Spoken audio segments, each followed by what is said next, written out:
back into the courtroom for the continuation of the Great Ace Attorney Chronicles. Thank you for tuning in here in Twitch land right now, or if you're watching this on YouTube land later after the fact as well, welcome to you. And do let me know how you are digging the series so far. Or maybe if it's your first time finding this series, like if this is how you discovered it, then there's plenty more where that came from. We've done the full run of Great Ace Attorney Adventures before this, so go check that out as well. But yeah, we'll be continuing with Great Ace Attorney 2, the second part of our run in episode 1. That is our plan today. But yeah, if you enjoy what you see, make sure you leave a like and comment down below and let me know how you're enjoying things if you want to. Maybe even consider subscribing and hit the notification bell as well to get push notifications of when episodes like this get published on the YouTube channel in the future. So if that's your thing, please consider doing so. Alright! With my shilling done out of the way, we can hit the continue and remember where we left off here. So, yeah, the start of this adventure was pretty interesting. It turns out that Susato, our dear girl, our Nadeshiko, very, very nice little girl, Susato, is going a bit incognito in order to represent a friend in a trial, and there were some mad implications. It turns out the victim of this one was someone that we convicted in an earlier case in the previous game as well. So there's some big mystery behind that. And yeah, let's just look it up and see where we got up to. We've had a recess to find a brand new witness, or at least somebody who's going to testify for us. And I think we're going to meet them right here, right now. So let's go for it. Here we are at 13th of August, 11:30 a.m. Supreme Court of Judicature in Japanland, courtroom 1. So we come back. You can see Susato. Yep, she's incognitoing. She is incognitoing as a supposed cousin of Yunosuke. Of course, Yunosuke is still holed up in Great Britain, doing stuff over there. I'm not sure what. I'm sure we'll find out soon.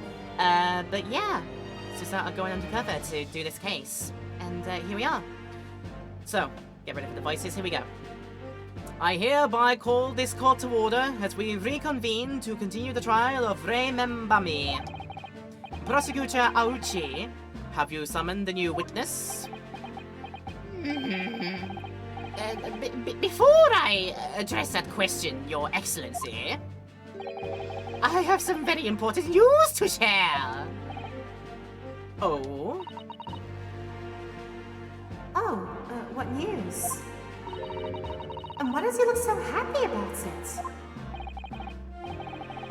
it? During the recess with the collaboration of Professor Mikotoba's laboratory at Yume University, the police re-examined the knife that was used to end Miss Giselle Brett's life. Ah, excellent. I admire your rapid handling of the matter. Oh my god, you're giving praise to Auchi? Judge, are you sure what that container next to you with the liquid in? Are you sure that's not vodka? Are you sure that's not? Are you won the sake? Are you, because you have just praised the prosecution? Excuse me, sir. Are you sure you're not drunk on the sake? On that good old Nihonshu? I don't know.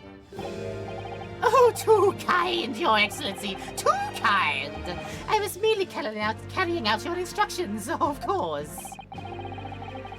I had the reagents delivered to police headquarters by rickshaw, so we'd be there in good time. Oh, but judging by the man's swagger, I fear we might need to brace ourselves for the inevitable. And, Counsel, what were the results?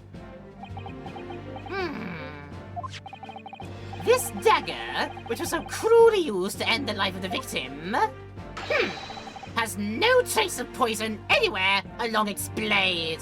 Oh, we were hoping for that, actually. I just remembered, yeah, that's the reason we sent it off, because we found out about a case of another harmful substance being used, particularly that of a poison, and we thought that's our murder weapon. Could have been laced with said poison to quicken the passing of our victim, but yeah, if that's the case, there's no poison. That's very convenient for you, sir, I'm gonna say. What? Are you sure about that? Are you sure about that? Very John Cena way of saying things. I would stake the reputation of the police on it. Ah, yeah. You're not gonna put your own butt on the line here, because that's just the kind of man you are, Mr. Ouchie. Armed with the reagent, the test is extremely simple. They couldn't have made a mistake. Okay, murder weapon now added to the court record. A small knife from the scene of the crime that was found in the victim's back. No trace of poison was found on the blade. Very convenient for a lot of people here, I think. In short, the accused's feeble excuse earlier has been utterly destroyed. Ah!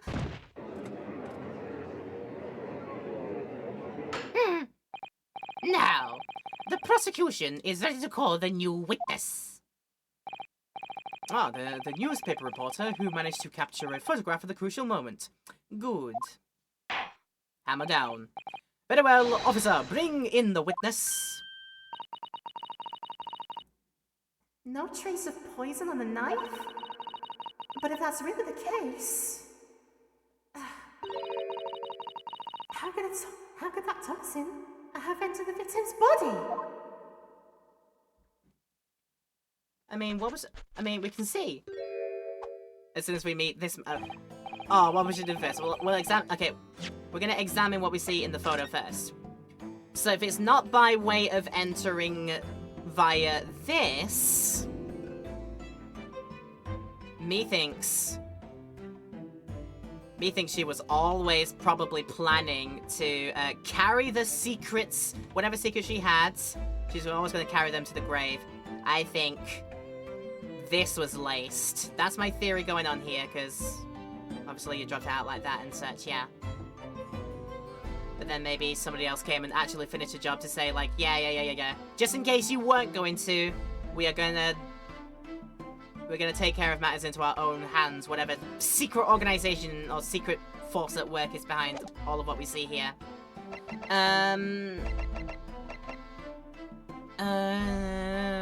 We could examine the reagent, sure. Oh yeah, we can read about the poison here. Because this time, our poison says either by the mouth or via a wound from a poison-laced blade. So this time, even by ingestion, you could also meet an end by this.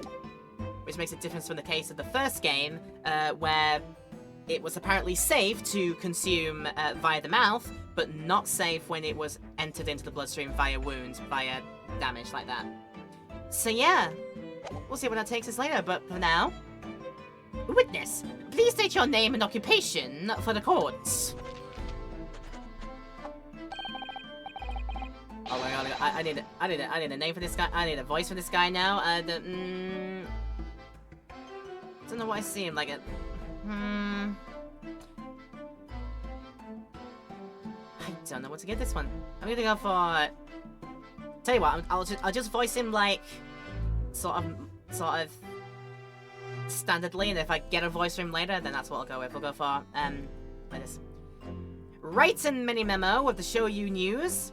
I'm what people like to call a journo. What's a journo, Father? Do you know?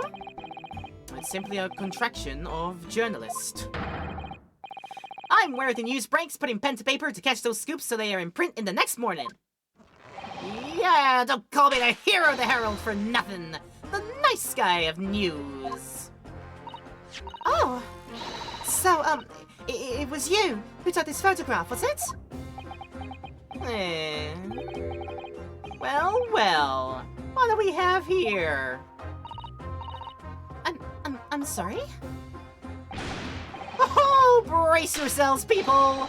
Many Memo senses a scoop in the offing.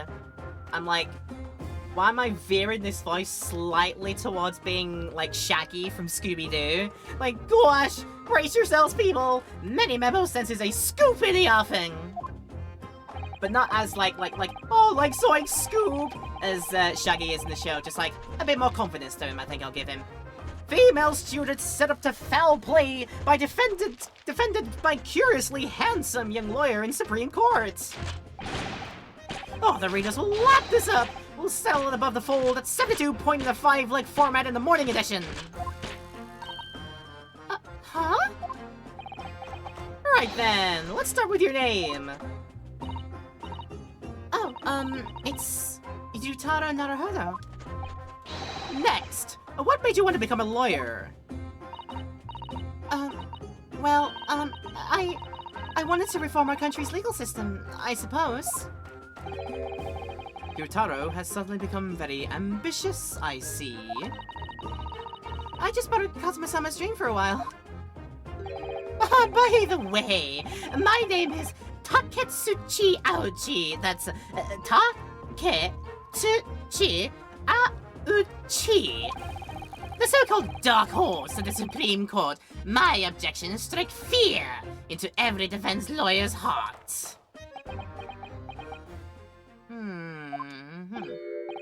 The readers won't buy that. What? Absolutely. Shut down.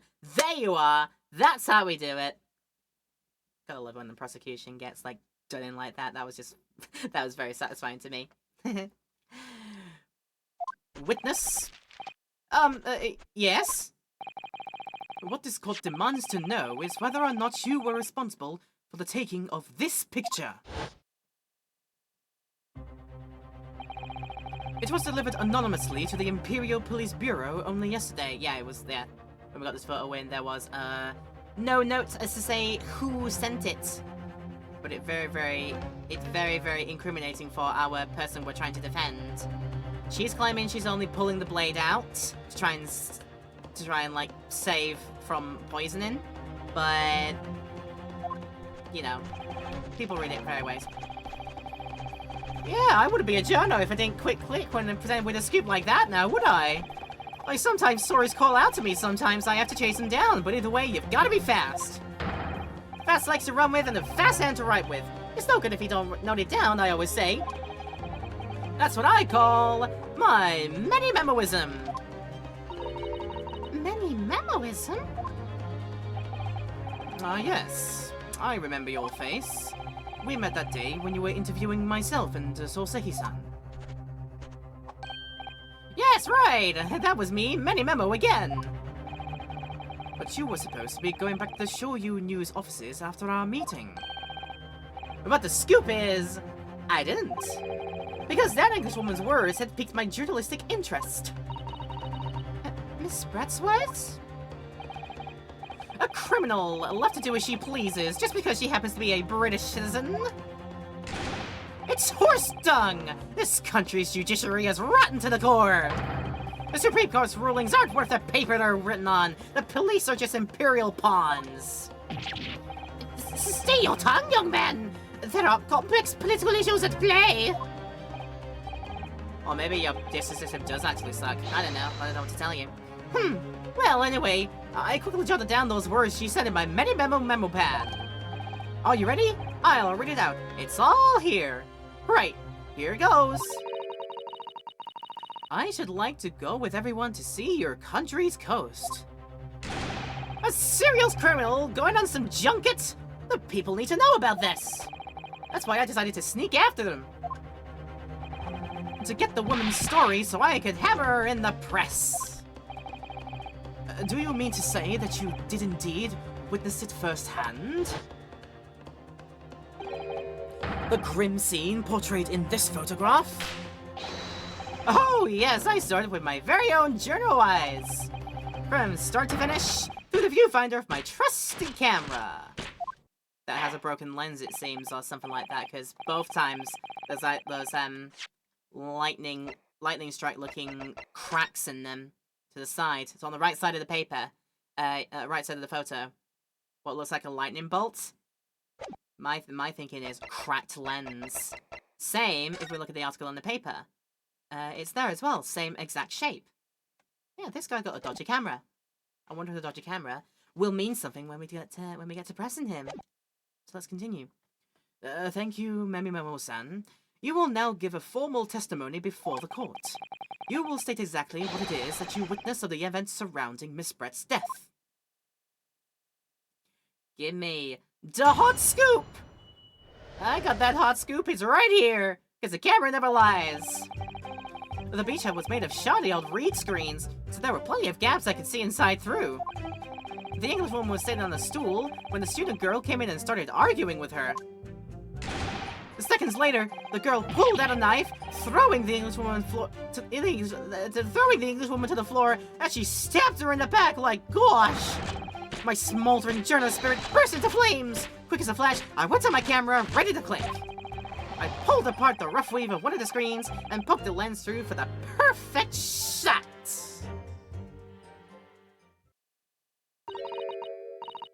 Oh, read screens, you say? Right! You can see them clearly enough in this great shot I snapped. The hut walls were just screens made of coarsely woven reeds. Yes, it allows the breeze to pass through and brings some relief from the summer heat. Oh god, it would do as well with this being August in Japan, like Jesus! There's a reason I'm not looking forward to it coming up soon. You can see down below I'm reviewing this in May, late May, so yeah, and at this time the heat's kind of already coming in. It's definitely warmer than it has been, and yeah, I'm just not looking forward to when it comes to like July and August for definite because it's intense over here. And since my part of the world that I'm originally from never has that kind of level of heat, I've never and probably never will get used to the brutality of Japanese summers. Honestly, it'll just be like terrible all the time. Right. And it was a breeze for me to pop my camera through and see the whole thing hotting up. Ignoring for the time being that the appalling invasion of privacy involved, did you witness everything that happened from the moment the defendants entered the hut? I'll do that. Oh yes, I saw it. I saw the whole thing from start to finish. And you say that you took out the photograph through a gap in one of the screens? Luckily for me, they were pretty shoddily woven. I pulled the reeds apart and thrust the lens of my camera through the gap. Would I get away with it? Or would I be seen? It was the gamble of a lifetime, like jeez. A tenacity of purpose that's considered admirable in a journalist, I suppose. Run a whisk one day, run a scoop the next. That's many-memoism in a nutshell. Ah, at last. It will appear we have a genuine witness to this wicked crime. The evidence and testimony are extremely compelling. I believe we may be close to a verdict. No! Oh, wonderful news, Your Excellency! Wonderful! Nevertheless, it cannot be denied. But this testimony begs one very large question. What question? Exclusive news, a startling photograph, all the makings of an exceptional story for the reporter. Why then was the story never published? Oh! Goodness, that's right! I'm gonna flex! Flex instead, like yikes! I think when he's on, okay, when we get this guy on edge, because I feel like where this trial might be going, he may be letting onto more unscrupulous dealings. So when we get him cornered, I might actually dip into the shag, like going on a full-on, like, oh gee, Scoob! Like full-on shaggy play with him when we get into making him squirm. Because I think we will be making him squirm in a few moments. We'll see though. It seems clear to me that there are circumstances at play here that are yet to be understood. Ha! More pathetic excuses! Very well then, Counsel. Proceed with your cross-examination. Yes, Your Excellency. There's more to this report than meets the eye. He's keeping something about his case very close to his chest. And perhaps with a few ticklings, and a few pressings, and a little cheeky little chin wag, we might get to the bottom of this. So the camera never lies. Unless we can figure it out right now, here and then. Let's have him here, and let's just check our evidence first and foremost.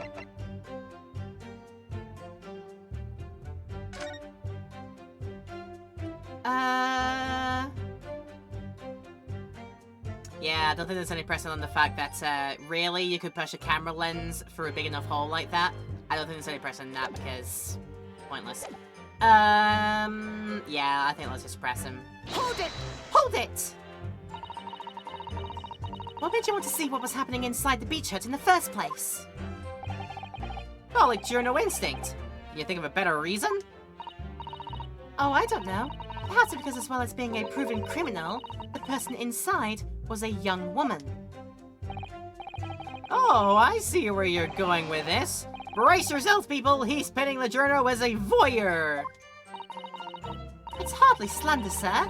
You had a camera, and you were taking pictures without the woman's knowledge. Peeping Tom, as it were. No, you've got it all wrong, little student boy. Sorry? To my mind, all that was inside the hut was a scoop. Nothing more, nothing less. Scoops know no gender, man or woman, it's all news. That's not even memoism. It's basic journalism. If only the courtroom was as indiscriminate. I wonder to dress in this very tight-fitting male student's uniform. I'm surprised she's getting away with this, honestly. We need to get another look and just, like, see how the uniform is actually fitting to her shape, but we'll see. Right, so if that's all buttoned up, can we move on? Tell the court then witness what sight befell your eyes when you looked inside the hut. A sight that vindicated my journo instinct, that's what! When I pulled back the reeds, I could see all as clear as day. Yeah, that went nowhere at all. Let's press the next one. Hold it! Hold it!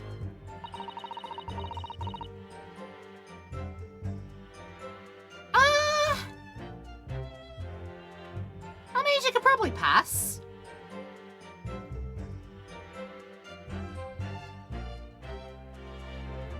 Like the shape is to put it in the nicest word. To put it in like the in as best words as I can. The shape isn't the shape is a bit it can be seen as a bit discreet. Let's say that. So yeah, she could probably do a good enough pass. Just probably don't turn around the to the back of the head to see the back of the hair tied up with a with almost like a very pretty bow on the back as well. But yeah, just keep it front forward, and then I think you can get away with it. Yeah. And of course, very neutral, almost no foundation or any sort of makeup on the face as well. Yeah, I can see Cesar getting away with this. I can see that happening. So you actually saw Membabi-san entering the hut? Yep. And she was raging like my journo spirit. And the argument you mentioned, what was that about exactly? You stole it! I didn't steal it! That kind of thing.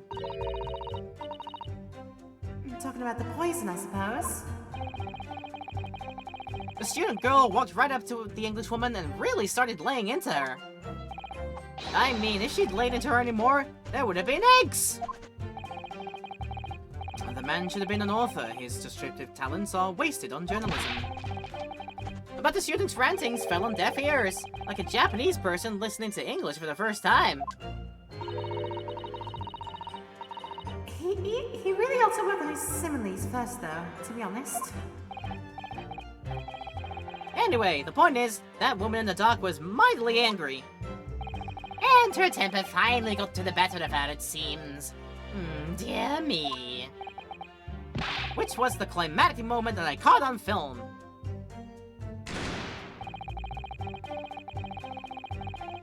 How many pencils are you going through, my man? You don't need to break them every single time you're doing a testimony here, like freaking hell. Hold it! Do you swear before this court that you actually saw the precise moment when the stabbing took place? Ah! A precise moment? I didn't see just that. I saw the whole hellish scene play out from start to finish. I see what is going on here. The pencil... It's like... Behind the ear is a forever pencil. It's like you take one and another one magically appears. Right there.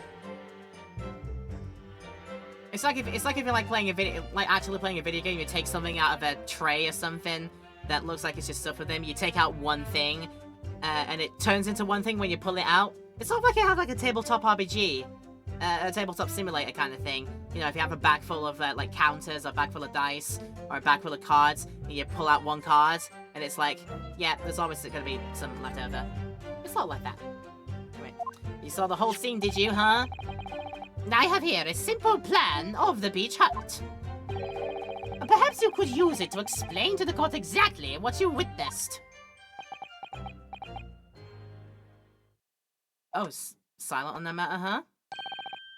Oh, right you are! It's all here in my memo pad. Branded, trademarked, maybe? When I first peered into the hut, I'm sure that the Englishwoman was on this stool at the back of the hut here.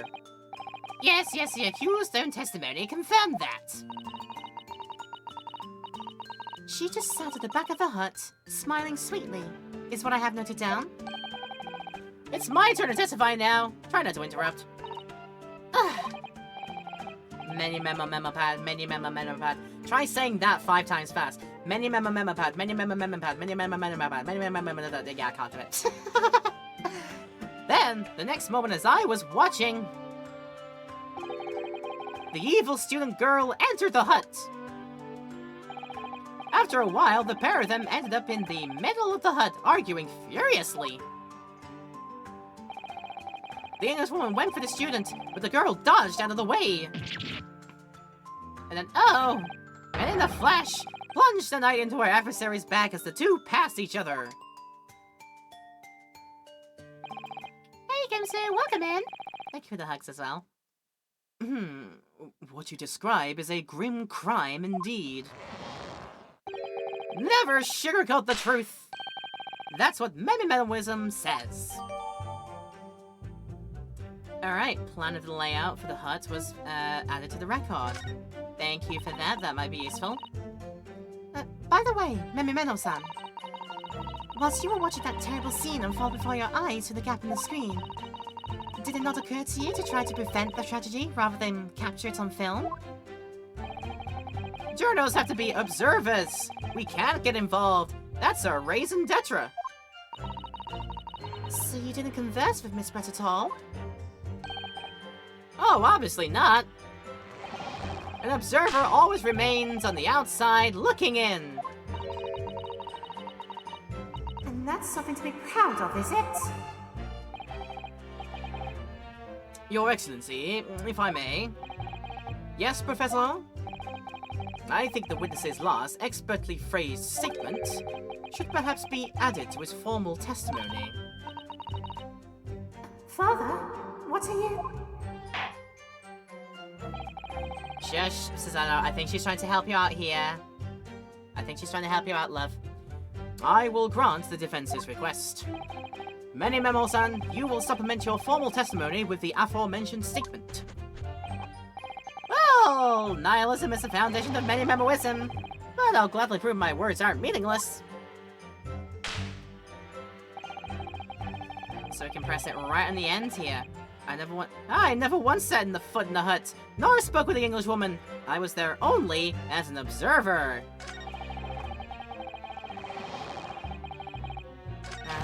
Where were we up to? We were up to this one, I think, to press. So, yeah. Casual admitting he's got nihilism, right? Yeah, that's not a proud thing to say, man. Hold it, and stop with the camera stuff. The god is fully aware of your desire to capture the incident on film, I'm sure. But why then did you choose to post the photograph anonymously to the police?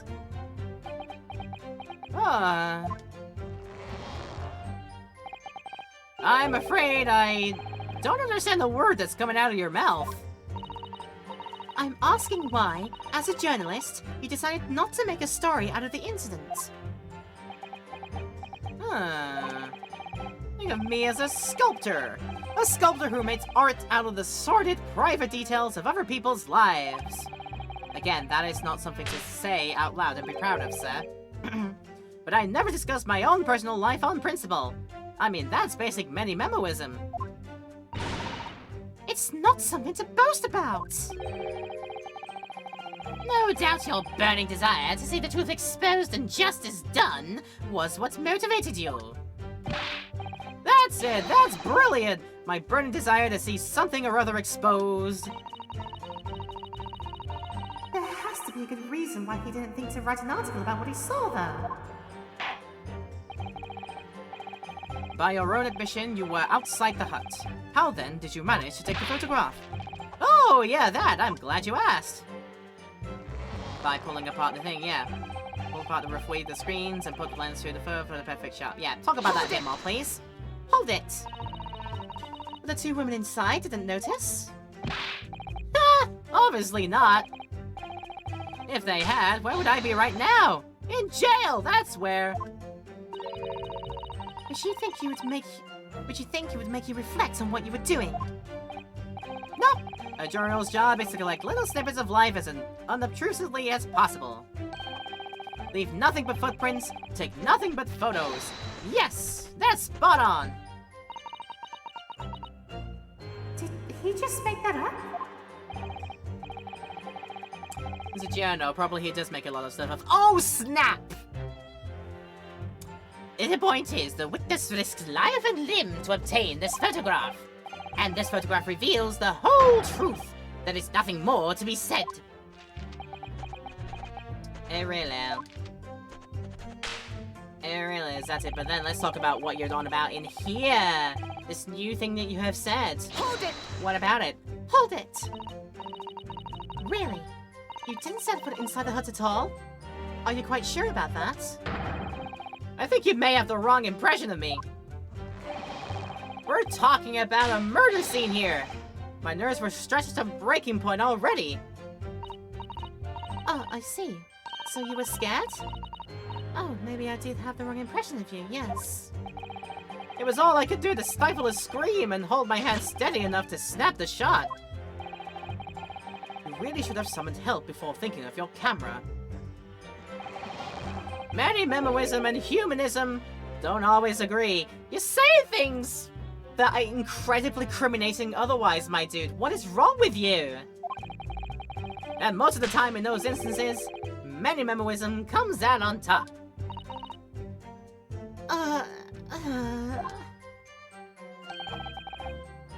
As a sculptor of stories, sometimes I have to be cruel for my art. Yes, that's spot on! Surely he's making all this up. So he claims to have spied the whole affair from start to finish. If true, his testimony is devastating. But it does seem as though he's holding something back, doesn't it? If that's how you feel, I suggest that you trust your instincts and press him on everything he's said. As you've no doubt seen done many times before in your role as judicial assistant. Yes, I have. I've seen witnesses like this press often. I know exactly what to do.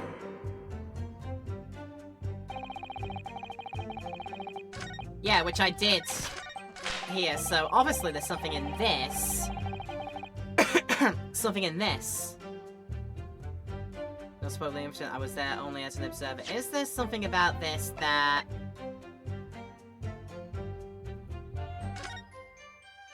we could possibly pry on? No, we've checked that out already. We checked out the front page already.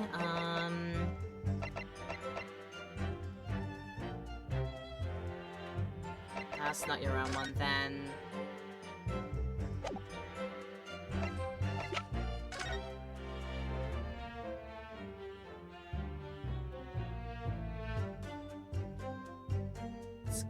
This is a point, yeah. Maybe it's gotta be in like... we take a look at how the scene looks from there. That puts it that. That puts it to him being like over here. Or maybe perhaps like here-ish. Because I was thinking if he was standing here, that could be something. Because there's a big like rack in the way where she set her big dress to change into a baby suit with. And that's her suitcase full of effects. So the thing does... okay, so the scene does sort of make sense, and he can always say, like, he was stood, like, more or less here, so he still had a view of things going on.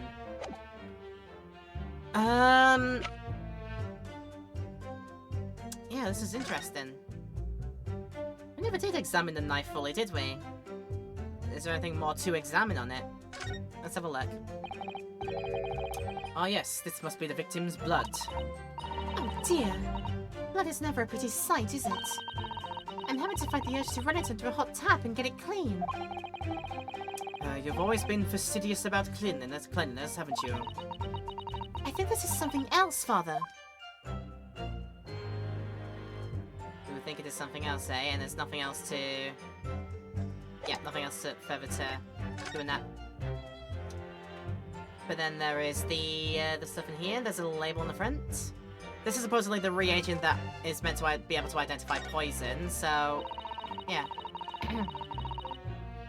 But the label appears to be written in a foreign language that I don't know. It's German, so your knowledge of English is going to be of little help here, I'm afraid. Couldn't you just have written medicine on it in Japanese? Then we'd all be able to read it. German is the international language of medicine, my dear. But yes, I can certainly see the merit in labeling the bottle in Japanese. Though I'm not sure medicine would be entirely appropriate. Yeah, it's not medicine, it's a reagent. Probably in itself very, very dangerous to ingest.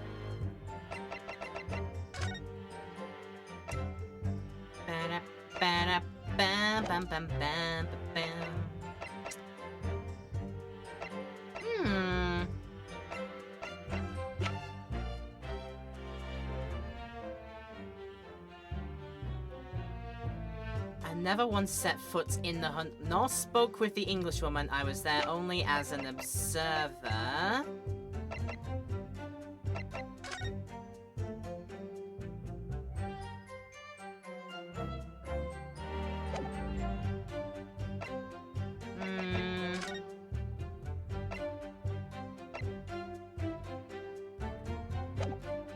Nothing there either.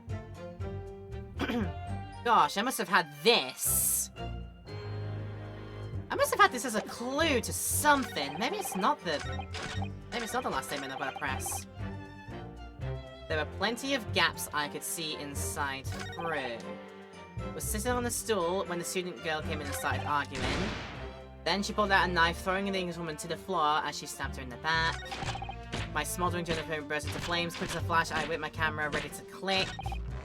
I pulled apart the rough weave of one of the screens and poked the lens through the perfect shot. Didn't set foot in the hut, nor spoke with the Englishwoman. I was there only as an observer.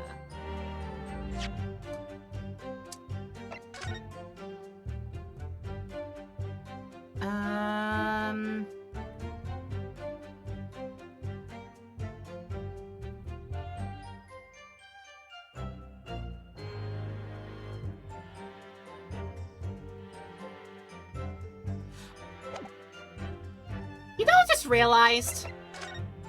Take a look at the pen. The pen that was found in victim's hands. Take a look at the initials, dead quick. The RM initials are very clearly engraved here. And the fact that Miss Brett was clinging to this pen in her dying moments is very clearly a message too. To identify her killer, you mean? I don't think there can be any doubt that this is a key piece of evidence in this case. So our accused is Ray Membami.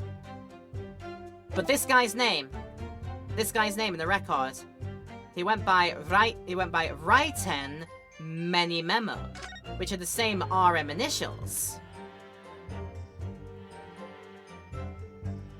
I don't know, maybe we could pass this off to say...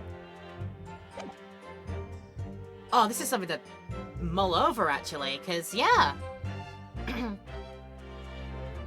This pen, this fountain pen with the initials RM on it, are actually his own pens that maybe after having a quick word or something, or some words for the papers or whatever, he decided to give as like a, yeah, you've just been interviewed by the great Raiten Menimemo. Have this as a souvenir of our great encounter, or something like that. And the fact that you've got it in your hand is to say that actually it was thou that managed to, did the dirty deed. I think that's the theory we're gonna go for. There's the evidence to say, are you sure you never once set foot in the hub? So then, what this pen about? I'll mull it over if that's the case. But we've got to take a break first, because I've noticed what the timer is. It's nearly time for ad break time. But yeah, thanks for coming in, everyone, and everybody in Twitch land and YouTube land as well. It's time to take our first mandated break of the stream. So people in the Twitch live stream are going to have to put up with a bit of a break and pause while we run ads as well. But we'll have the music going on in the same time as well. But for you in YouTube land, not a problem at all for that one. We will cut out all of our break times in the highlights, so you'll return to right afterwards when we try and figure out if this theory I've got is the right way to go. So with all that said, I'm going to run my break now and get it over with now. I'll see you back here in a few minutes. Alright, let's see. I've had a chance to mull it over, and I had nothing else come to my mind that could overtake the current theory that I've got. I think we have to tie the fact that the initials on the fountain pen are R and M, which are also rather conveniently the same initials as the person we're talking to here, Raiten Menimemo. And then if we look at the scene where we found the victim holding exactly the same pen from the crime scene. So I think this is what we have to do and stay impressed. But we're going to make sure we're going to do our confidence save. It is never not a bad idea to do a confidence save. But I think, because I thought of nothing else during when I was mulling it over during our break, I think this is the solution we're going to go for, so let's try it. Objection!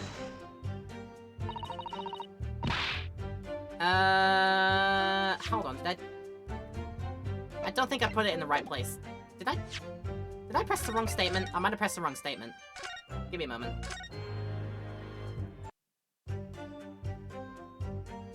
I never once set foot in the hut and not spoke with the English woman. I was only understand. Okay. So it wasn't for that one, was it?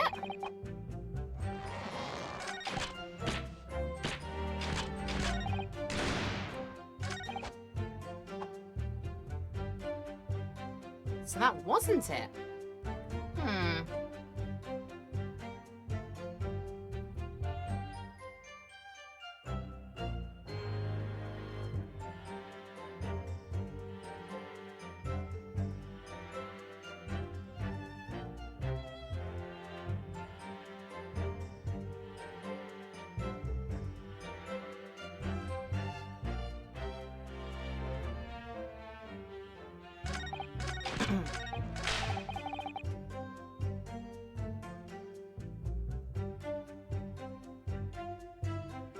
Let me go back to the history. I'm sure. We did just press that literally, didn't we? Yeah. The insect fight for I think I had the wrong impression. We're talking about a murder. My nerves were stretched to breaking point.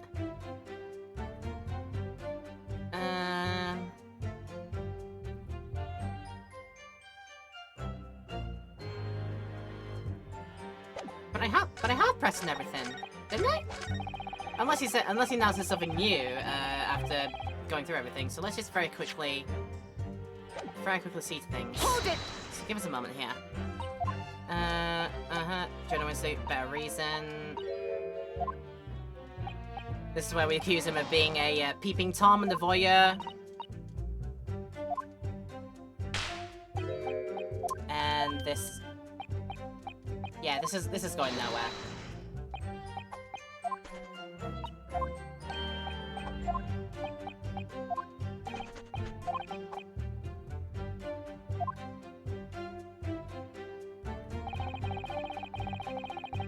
Yeah, that was all wrong. That was all wrong. We didn't get anything out of that one. I could press this again, seeing that through pressing this we got the evidence of the map of the layout of the room. So let's hold it. The layout of the hut. So let's try this again and see where else it goes. You swear that the stabbing took place. Precise moment. I didn't see just that. I saw the whole hellish scene play out from start to finish. Simple plan of the beach hut.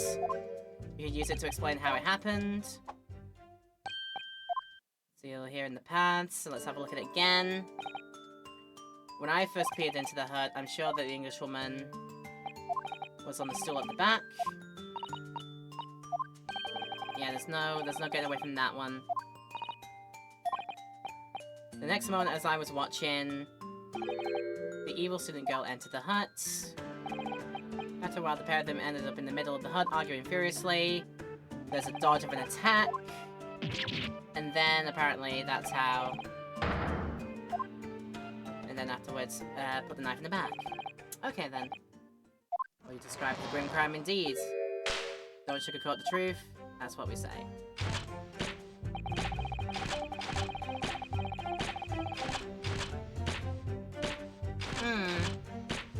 I don't know, maybe I ended up pressing the wrong Maybe I ended up pressing the wrong statement, or didn't get this through fully. Let me just try it again dead quickly.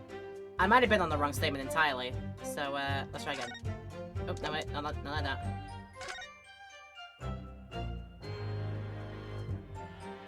Oh, okay, maybe we need to examine all the evidence of the pen, sorry. First, before we get an evidence. If we take off the pen's lid...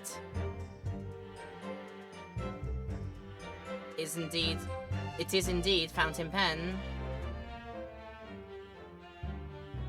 Which we can have a proper look at now, I think. Now, let's unscrew the barrel, shall we? And, what do we see here? This must be the little reservoir that holds the ink. Yes, you fill it by drawing ink from a bottle up through the nib. Nah, he said nib. Is something wrong, Father?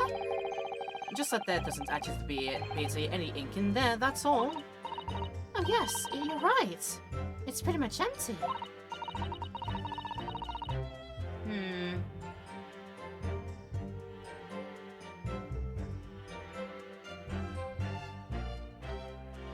Let's get my set back, hang on a moment.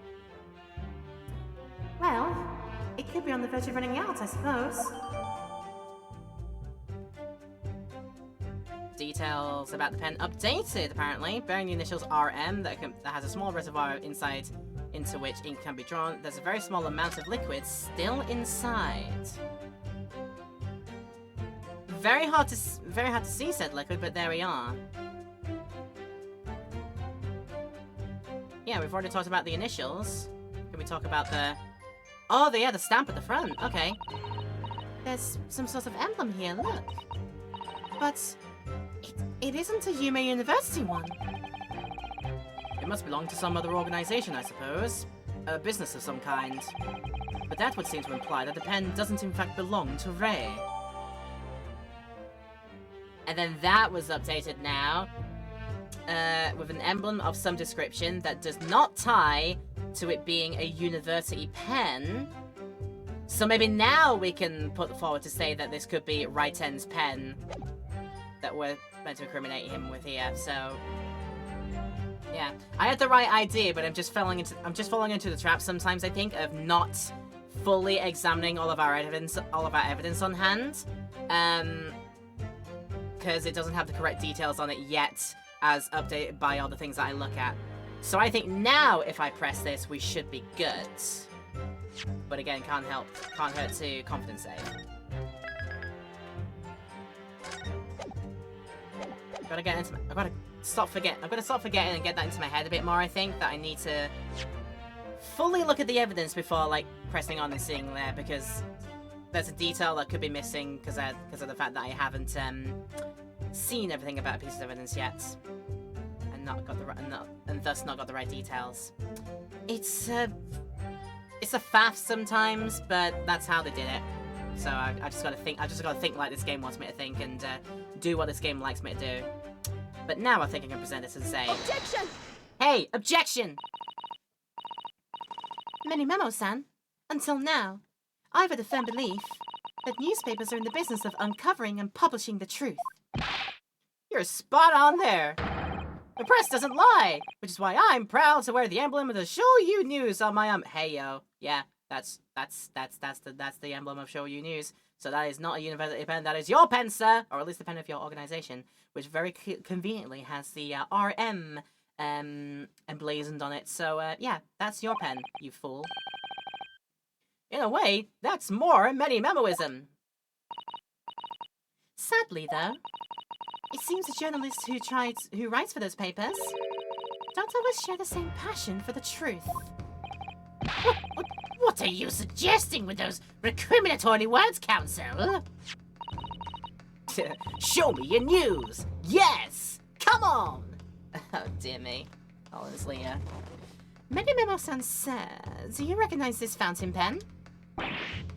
Ah! Oh, this is what... Okay, yeah, he's getting a bit fluttered now, so I think we're gonna worm a bit more into the Shaggy voice. We go like, zoinks! This pen was found at the scene of Miss Brett's death. In fact, the murder victim was gripping it in her hand as she died. Like, what are you... If you look at the barrel of the pen, you'll notice that its owner's initials are engraved there. R.M. Yes, thank you for bringing that up, Council. The initials of the accused. Remember me. Is this a coincidence, I wonder? That your initials are also R.M. No! Write-in mini memo. R.M. Like that's horse dung! Can't you see? One of the central tenets of many memoism is being a pencil user! And yet, as the court will clearly be able to see, on your right hand, there is a very obvious blue ink stain. It would appear that you must have rather carelessly left it somewhere recently. Your favorite fountain pen, that is. Horsey horse dung! Memo-san, is it not the case that before she died, you met with Giselle Brett in that beach hut? Objection! Objection!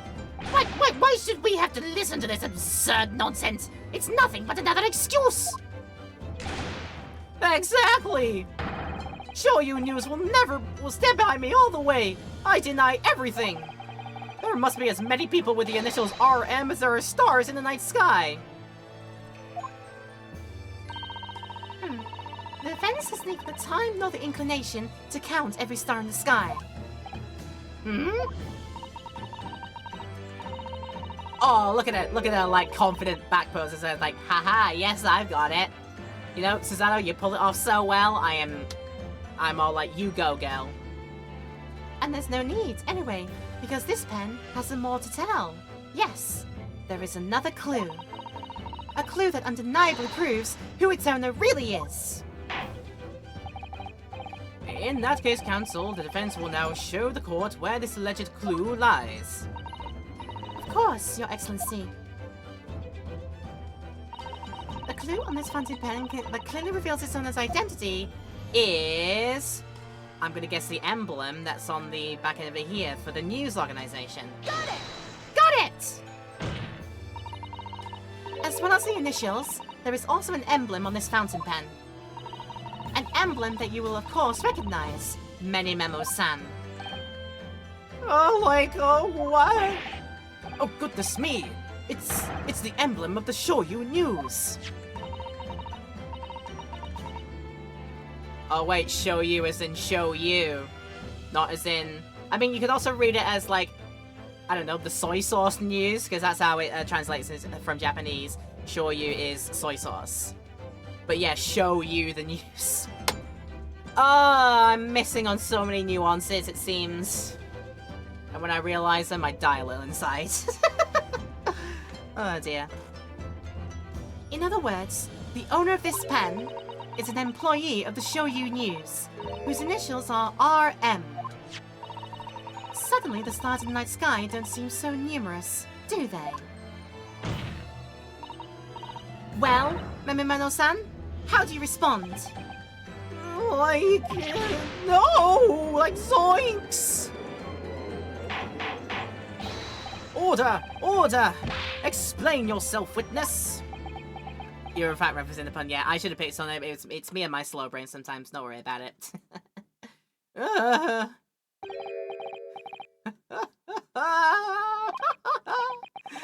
So, this is how the mighty Supreme Court works, is it? using coercive tactics to have well-meaning citizens reveal harmless secrets. Are you approaching me? I've used nothing but honest tactics. Alright then, fine. I won't try to hide it anymore. Yes, not long before that grim tragedy unfolded, I assure you, news reporter, on behalf of the public, conducted an interview with an Englishwoman. An interview? You never mentioned this before! When exactly was this? As I said, it was before that evil little student girl showed her face in the hut. It couldn't have lasted more than 2 or 3 minutes, that's all. It was just a brief exchange. But it came to nothing, and as we many memoists say, the people don't pay their dues for unworthy news. Oh, however insignificant you deem it to be, this court cannot overlook the meeting between yourself and the victim. You will testify now, under oath, about the precise nature of this meeting and what transpired. Got it! Yes, alright. But... on one condition. Condition? In all good conscience, I could speak out alone about this. You need to call back the earlier witness, Soseki Natsume-san. Soseki-san? Oh, yes. According to my notes here, that man has a secret of his own. And brace yourselves, it's not a harmless one. It's big. What? Many Memoism states that one man's secret is every other man's front-page story. Very well, I will grant the witness's request in this instance. Officer, summon the earlier witness back to the stand. Soseki-san? Hiding something? It can't be. Okay, little skittish man is back on the thing. Have you just played your, have you just, like, dug your own hole here, sir, by having a witness react to what you are saying? Let's see if that's the case. I asked the Englishwoman for an interview, but she declined, so I left the hut without making a fuss. Then, watching secretly from outside, I saw the woman being stabbed and the other witnesses come running. The detective realized that the victim still had a pulse, so he ran up to fetch help. That's when this writer man here asked the woman a very significant question. But he didn't see anything about that in his testimony, which is why many Memoism demands I reveal it now. And so you're not going to reveal it now. Dude, what's your deal? You mean to say the victim... The victim regained consciousness? And when she did, you decided to ask her a question? That's, true, yes. He did! And that's not all! The woman gave him a very definite answer. An answer that incriminates the accused.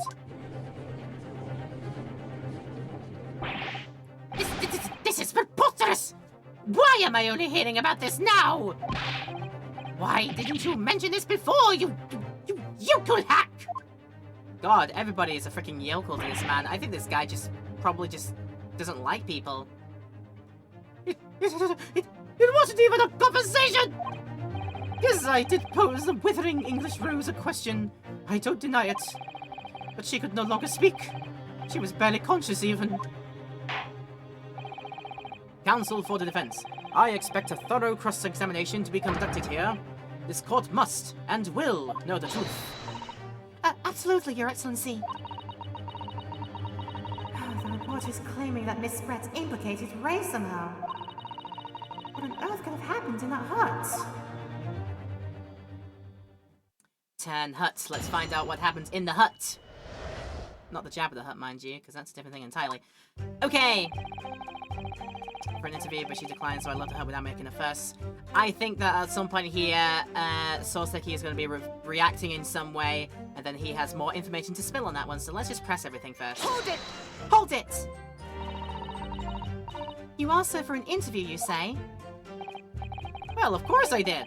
I wanted to ask her about the incident she was involved in at the end of last year. About the case in which Dr. John H. Wilson lost his life? That's not the way I phrased it. Many memoism calls for straight talking. Why did you murder Dr. Wilson? Is how I put it to her. Yes, that sort of talking is as straight as a ruler. And very on the nose. With all the subtlety of a train, honestly. Ask every question as if you're asking for a menu in a restaurant, I say. It's the best way. A veteran of the paper taught me that. And how did Miss Brett answer? With one simple phrase. Mystery is a woman's charm. Woo! Oh, that told me. So I waltzed right out of there. Really? Something about that doesn't quite seem to fit together. Leave every room as if you're waltzing in a dance hall, I say. It's the best way. A veteran at the paper taught me that. Right.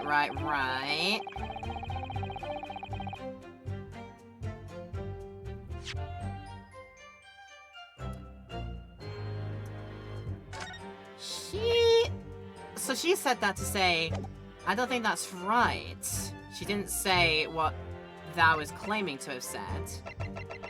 But I've got nothing to say otherwise, so let's just keep pressing and see what turns out. Hold it! Hold it! That was very persistent of you, considering that Miss Brett has just turned you away. Persistence wins the prize! Any memoist will tell you that. I'm struggling to say many memoists all the time now. I've said it so many times, I feel like I'm losing it. Let them think you've left, then just when they lower their guard, that's when you swoop in for the scoop. And the fruits of your labor are all too apparent in this telling photograph. Though I'm sure the young yokel student would rather not be reminded of this damning evidence. Actually, it's thanks to that photograph that we managed to identify this witness. And now that you've found me, I'll tell you whatever you want to know. I got nothing to hide. I'm sure. And please do go ahead with this. The court is eager to hear what you have to say. Try and stop me. There's a story to tell here, and I'm gonna tell it. Realize that the victim saw the pulse, so he ran to fetch help. Hold it! Okay, how about that? Hold it! And Soseki-san remained behind in the hut? That's right. Yep. Our author friend here was a blabbering wreck, shaking all over from his head to his toes, mustache twitching, eyes bulging. What do you expect? You don't know the terrifying troubles that taunted me whilst traveling abroad. Back behind pitiful bars, they'll be coming for me surely. That's all I could think. I felt as though I were gasping for air or drowning in a sea of cold sweat. Poor Soseki-san. His experiences in London have scarred him too deeply.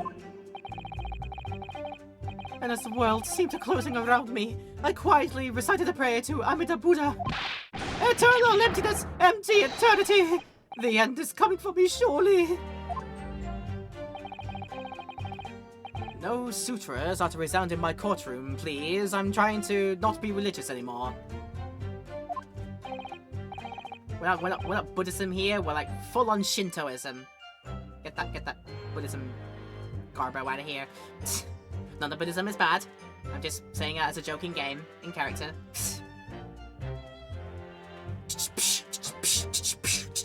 I'm digging my own grave, I should stop. And now we've come to the crucial part. That's when it happened. This right man here asked them a very significant question. Hold it! And what, pray tell, was that question? What question? What exactly did he say? Well, now, you should hear that from the horse's mouth, I think. Don't you, Mr. Riderman? Oh! Out with it, you yokel hack! What did you say to her? What did you say to the dying Englishwoman? Hey, respect people who are going to be way more famous than you down the line, Mr. Ouchie. I have no idea whom's you are. You like go up to people and say, "Do you know who I am?" And I go, "Obviously not." Did you write a book called I Am a Cat? Yeah, I didn't think so.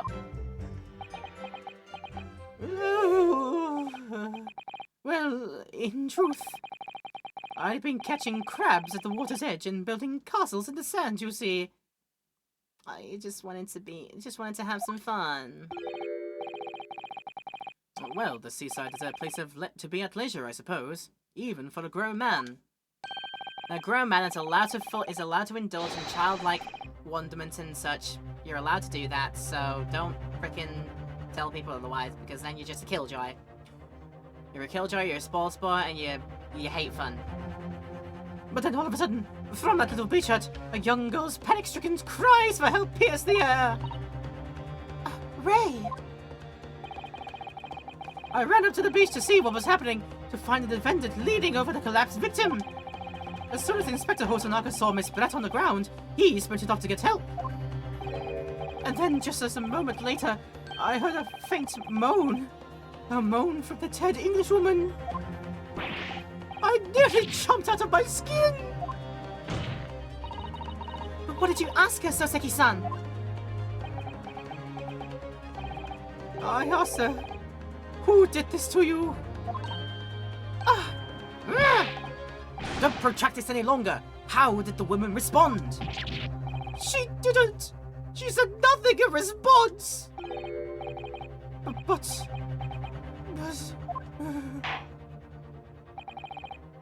When in the stand, you will answer the questions asked of you unambiguously. Now, without evasion or reticence, I demand that you amend your testimony. I will!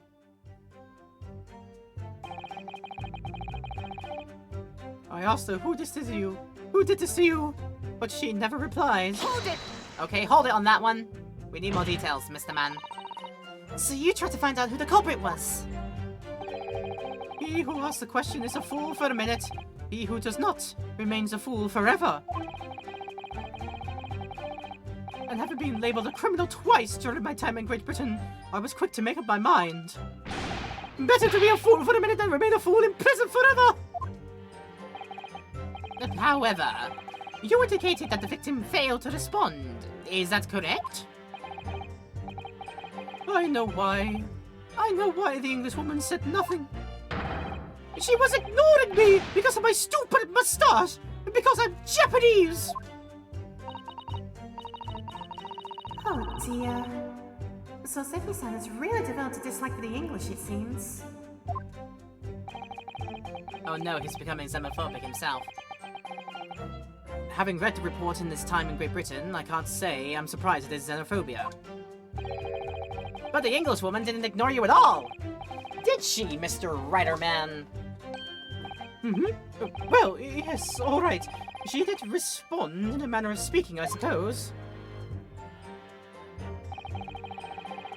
She just lifted a trembling finger and pointed in the direction of the defendant. Hold it! Hey, I need more details on that, sir. Miss Brett pointed the finger at the defendant?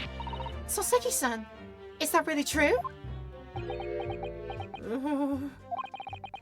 It's not easy to stand here and say this, but when we first entered the beach hut,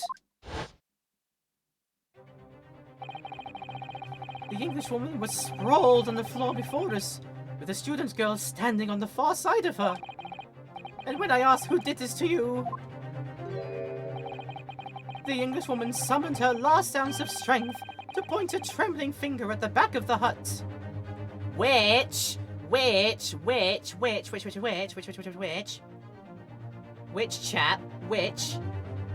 could mean pointing beyond where Ray was, and to the man secretly hiding in the reeds trying to take a photograph of everything.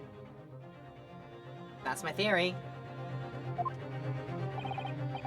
which was, it can't be denied, in the direction of the student girl who stands accused today. No. Soseki-san, why on earth did you neglect to mention this in your original testimony? But fiddlesticks, I say! This is not a British court of law. You will respond in Japanese. Yes, of course. Mochiro, the Englishwoman did point her finger towards the back of the hut. But I was trembling, and she was trembling, and everything was a blur. And thinking about it, I feel as though perhaps she was pointing in a slightly different direction. Actually, no, not slightly, in a very different direction to where the student girl was standing. Just somewhere at the back of the hut, where no one was standing at all. You mean that your memory of events and the direction in which the victim was pointing are both unclear? Yes, that's it, unclear. I'm very, very unclear. Objection! I'm a mess of a man, in fact. Objection! Your Excellency, surely this proves the matter beyond all reasonable doubt. Yes, the woman may barely have been unconscious, and yes, perhaps her finger wavered slightly. But there can be no doubt that this was an attempt by the victim to confirm the identity of her assailant. Why? Because as the court can see, there was no one other than the accused in the direction the victim was pointing. It is now abundantly clear that no one besides the accused could have possibly committed this crime. I am inclined to agree. And in the absence of any credible argument to the contrary, I believe we can now conclude this trial. No! No! The headline's writing itself. Dashing lawyer's hopes dashed. 92 point across the whole page. We'll do an extra edition. Oh, this is a serious blow, Susato. Unless we're able to identify the true culprits and substantiate our claim with evidence, the judge will give his ruling and the trial will be over. But that's impossible, Father. We don't even know how the crime was committed yet. Impossible though the task may seem, we have no choice. We must think back over everything we've learned thus far. Somewhere in all those details, I'm confident we'll find the clue we need.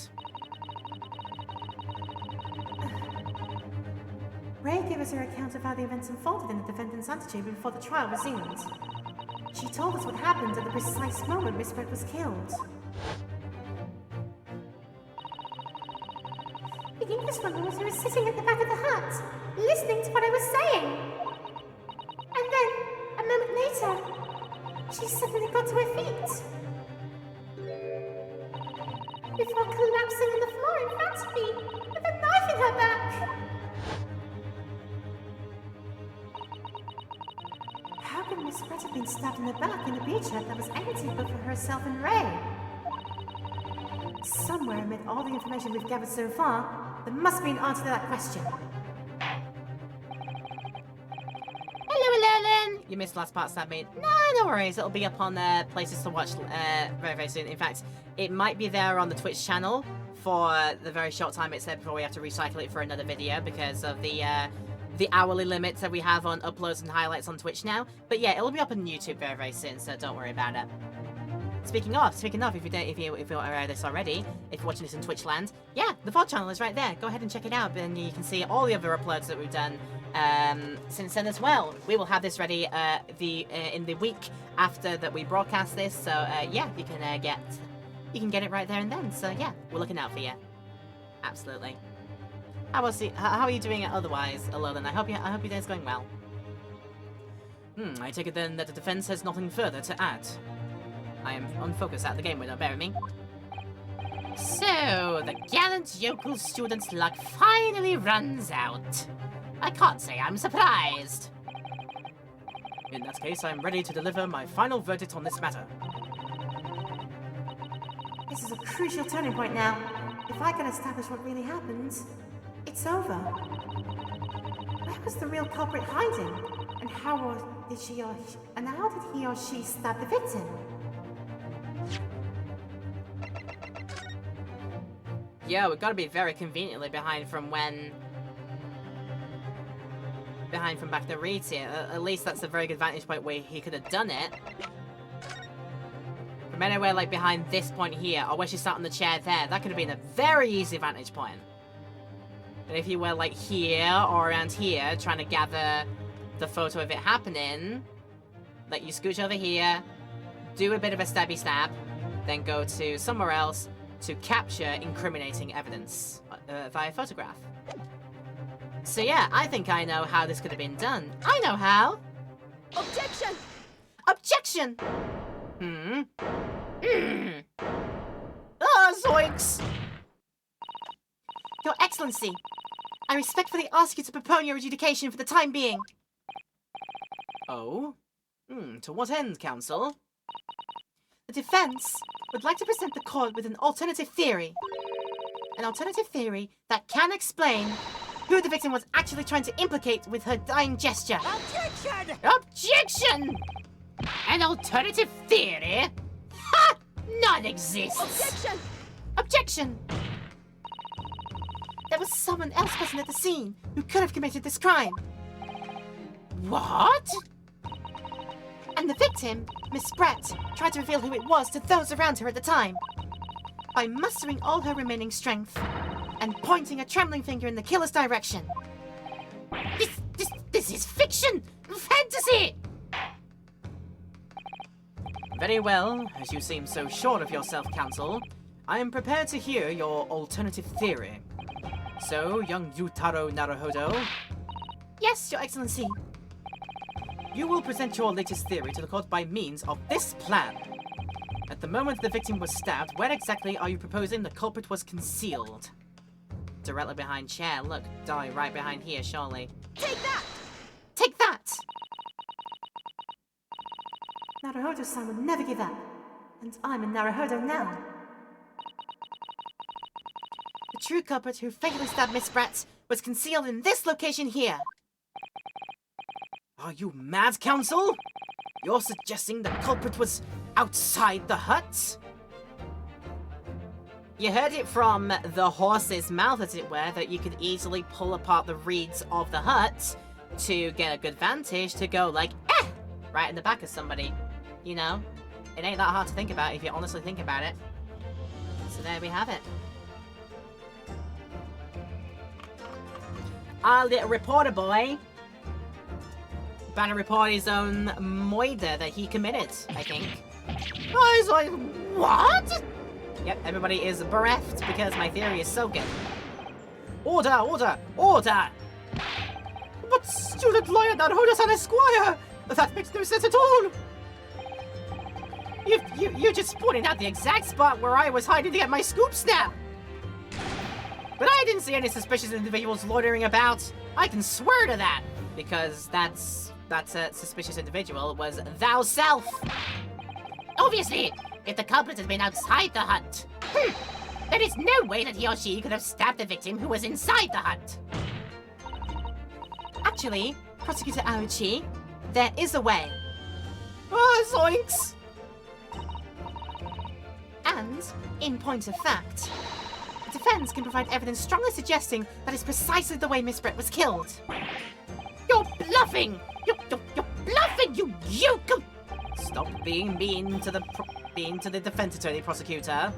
The defense's assertion is clearly too fantastical for the court to comprehend. You will need to give us more guidance, counsel. What piece of evidence corroborates your theory that the victim was stabbed from outside the hut? Yo, if you can force apart the reeds enough in such of a way to get a camera lens through, I can argue you can force apart the reeds in such a way to then force your own body through, or at least a hand, an arm, an elbow, or whatever, to reach inside to the hut with your hand, and then do do that. So it's gotta be this, but I am gonna be confidence saving just to be sure. Like, I am like 99.9999999% that this is right, so we'll see if it is. Take that! Take that!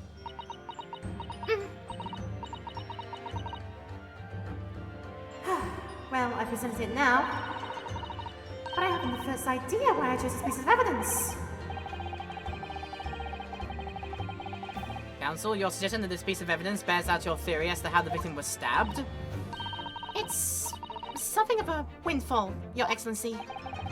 I think the word you were looking for, Council, was downfall. Okay, not that. I should have listened to that point. I should listen to that 0.0000001% that said, "Don't do that, you idiot." If your theory is correct and the knife was thrust into Miss Brett's back from outside the hut, there should be a visible trace somewhere. A trace? Oh, yes, on the hut itself. Armed with that idea, I must look at the court record again. Your Excellency, the defense would like to present a different piece of evidence. Go ahead. So there's evidence on the hut itself there. Aha! Aha! Aha! Aha! Aha! Aha! Aha! Aha! Aha! Aha! Aha! I didn't look at this clearly enough, didn't clearly. It's gotta be that instead then. I would advise reload, but I'm gonna like take my mistake as it is, so it's fine. Okay. Take that! But it's definitely this now, so there you go. The original photographic print of the crime scene? Yes, it's clearly visible in this print. The trace of the fatal thrust that was delivered from outside the beach hut. Objection! Do you take us for fools? There's no hint of any such thing! I'm not sure that everyone present would agree. Someone, at least, appears to have noticed what it is that I'm referring to. And he is sweating in his boots. Counsel, once again, I must call on you to be explicit for the court. Where on this photograph is the trace of the stabbing, which you claim took place from outside the hut? This slightly open gap here, surely. Take that! Take that! Look closely just here. Everyone, look harder. In the screen at the back of the hut, you can see the effects of a blade having been forced through the reeds. No, I can't! I can't see any such thing! Your brain is telling your eyes what you choose to believe. And that can only mean bad things. You're trying to convince yourself of something that is not entirely true. You need to stop being delirious. You need therapy, sir. It's true that the hut in question had 4 walls, as you expect. However, by parting the reeds, a knife blade can easily penetrate them. This is extraordinary! I had the right idea, but just didn't present the right evidence originally. Yeah, you can easily force apart reeds to stick an arm through with a knife on the hand and go, eh! I just had the wrong evidence first.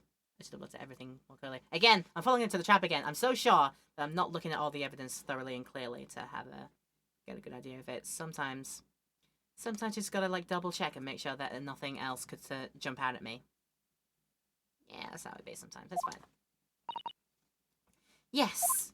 The true culprit actually stabbed the victim from outside the beach hut. Oh! And of everyone present at the scene, there is only one person who could have done that. Only one person who was directly outside the hut when Miss Brett was killed. Right, Ten Memimomo-san. It can only have been you. No! Like Megazoid scoops! Objection! This preposterous idea leaves me almost speechless. Just look at the photograph again. The victim lies almost exactly in the center of the beach hut, does she not? But you can, again, people way more versed in the matter would have an opinion on this, and a way more informed opinion at that. But you don't suggest, unless you hit certain part of the body in a certain part of the way to inflict an instantaneous, like, paralytic case of causing someone to die, unless you hit in such a way to completely shut down, like, all motor functions of a body, like, I don't know, in, like, when your vertebrae at the back of your spinal cord at your neck gets snapped, and that's, like, an instant, like, you're done from that one, because that's, like, where brain connections go in there. If that breaks, that's you done and out for the count. But yeah, I suppose that if you try and hit them in a certain position where certain vital bits of things are, that could lead to a more instantaneous rid of there. But apparently, according to what Ray said, there's a moment where she gets up from the chair first and then collapses. That could be a reaction where she still has like bodily functions and motor functions available. So this wound doesn't hit anywhere sort of immediately vital. At least hitting them in the lung, which is according to what the autopsy report said. Piercing a lung resulting in fatal hemorrhages would have occurred within minutes, but not instantaneous. There you go. That's what we're saying. So that's just that. Are we to assume, as part of this farcical scenario, that the assailant was a knife thrower? Objection! Objection! No, of course not. We're not? If you recall the testimony of the defendant about the events just before the victim's death. Inside the beach hut, I confronted Miss Brett. But she just sat on a stool at the back of the hut, smiling sweetly as if she knew she was untouchable. Oh god, and when she said it like that, like she wasn't untouchable at all. Ugh, that's damning to think about, actually. A stool? Have another look at the photograph. A slit in the reed screen. But aligned perfectly with the back of the person who was sitting on that stool. My word! So, in fact, the victim was... killed while sitting on that stool by a stab wound to her back delivered through the reed screen. Ah! Having been attacked, Miss Brett rose to her feet instinctively. But then, unable to speak, she collapsed on the floor in the middle of the hut. Before the defendant, Membani-san's appalled eyes. And that, Your Excellency, is the truth of what happened on the beach that day. Like mega uber zoinks. By your silence, Menimemo-san. I take it that you don't deny the charge. And the sooner you confess, the better, then I don't have to try and say your name ever again because I'm tripping over it sometimes.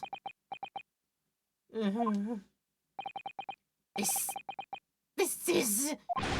absurd! It's absurd, but, you know, absurd things can be true too. It happens. That will do. It would appear that we have a tacit admission of guilt from the witness. Accordingly, this court has successfully established the truth of this matter. Which means that the defendant, Membami-san, is innocent of the crime. Oh, thank goodness. I finally made him cave.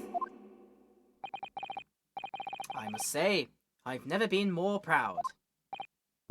No, this can't be. The Aochi clan can't. What of my growth? My growth of hope? It wasn't at all an apparition. I can't accept this. I won't! I see no reason for the continuance of this trial. I will therefore move to conclude proceedings by delivering my final verdict and hold it! Like zoinks, hold it!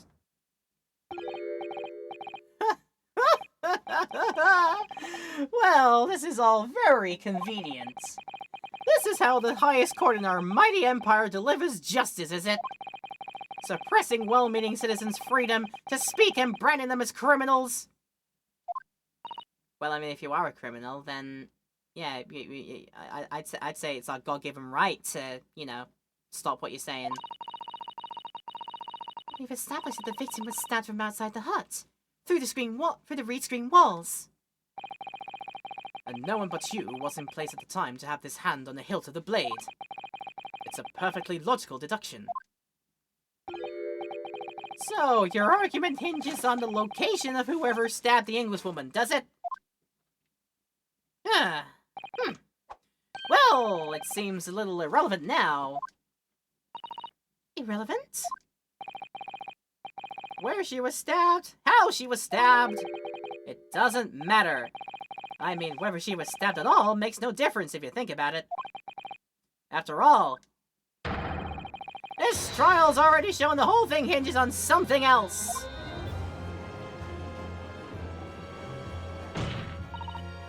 What? What are you talking about? Brace yourself, little man. I'm talking about the fact that everything's changed. Because of the dirt you dug up. What? Enough obscurity! Explain yourself, witness! Tell me, why are you thinking I am not... What's to explain? I'm talking about the poison, of course! Poison? Yeah. I said it kind of early on. It's coming back. It's coming back to the fact. Coming back to the fact that there is a tipped over bottle and a spilt glass. My thinking is, as I said right at the start of this, I think she was planning on her own accord to take her deathly secrets to her grave. I think she was planning this.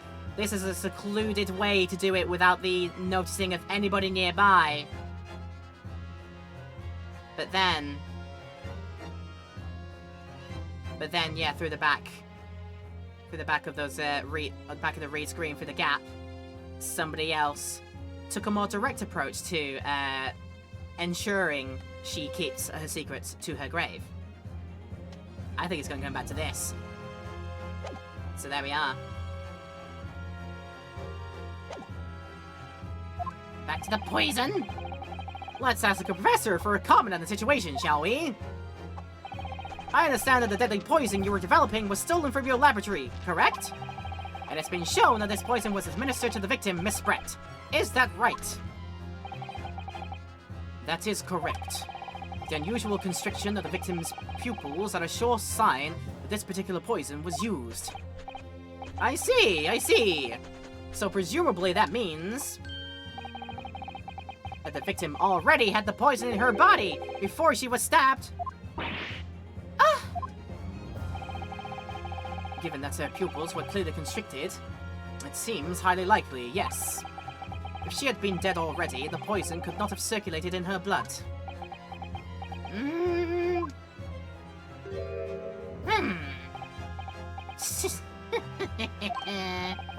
How refreshing to hear the argument of a metropolitan mind. Precisely! It matters not a jot who stabbed whom in whose back and with whose blade. Because, quite simply, the Englishwoman's life was taken not by the knife, but by the poison. Objection! But that can be explained by the poison being in the blade, as I already... Objection! Forgotten already, have we, yokel?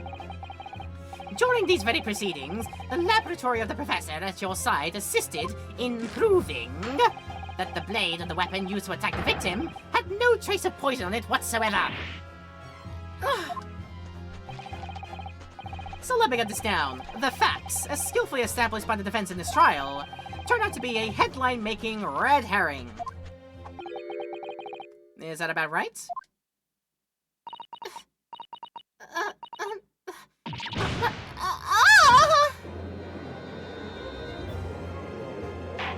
Must have been a very tasty red herring then.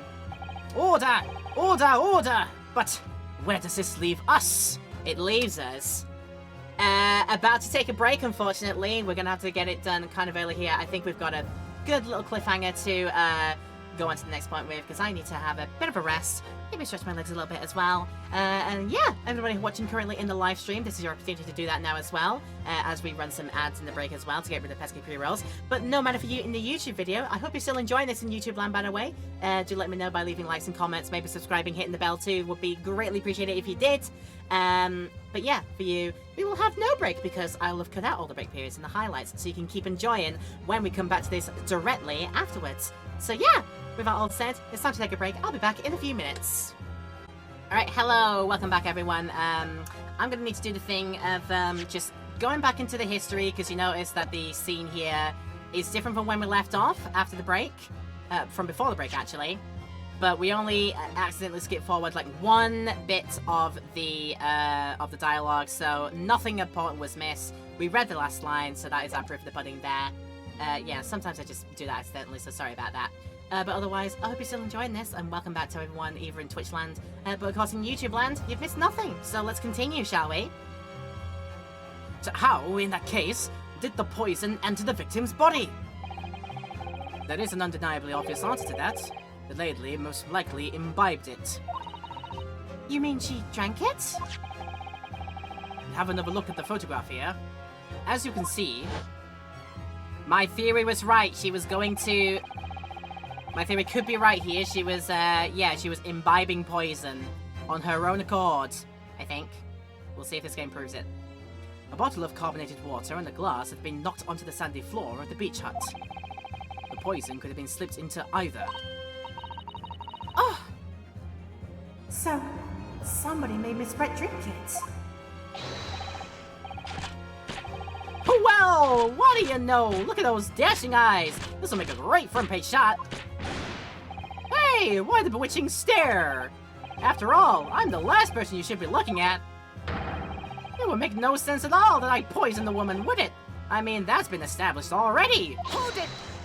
Hold it! Established? What are you talking about? Hmm? Oh, don't tell me you've forgotten.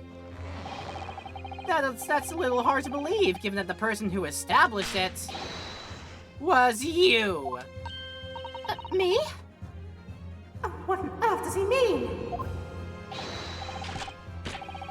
Ooh, let me capture those wide eyes. This is prime press fodder, this is. Did anybody say to this man he's not allowed to take photos in a live courtroom? He's possibly breaking a law here in Seville at that. It would seem that this trial is not destined to end after all. I hereby call upon the witness to give further testimony. That's great, that is. Let me get a shot of that magnificent beard, Your Excellency. You claim it to be impossible that you were the one responsible for administering the poison to the victim.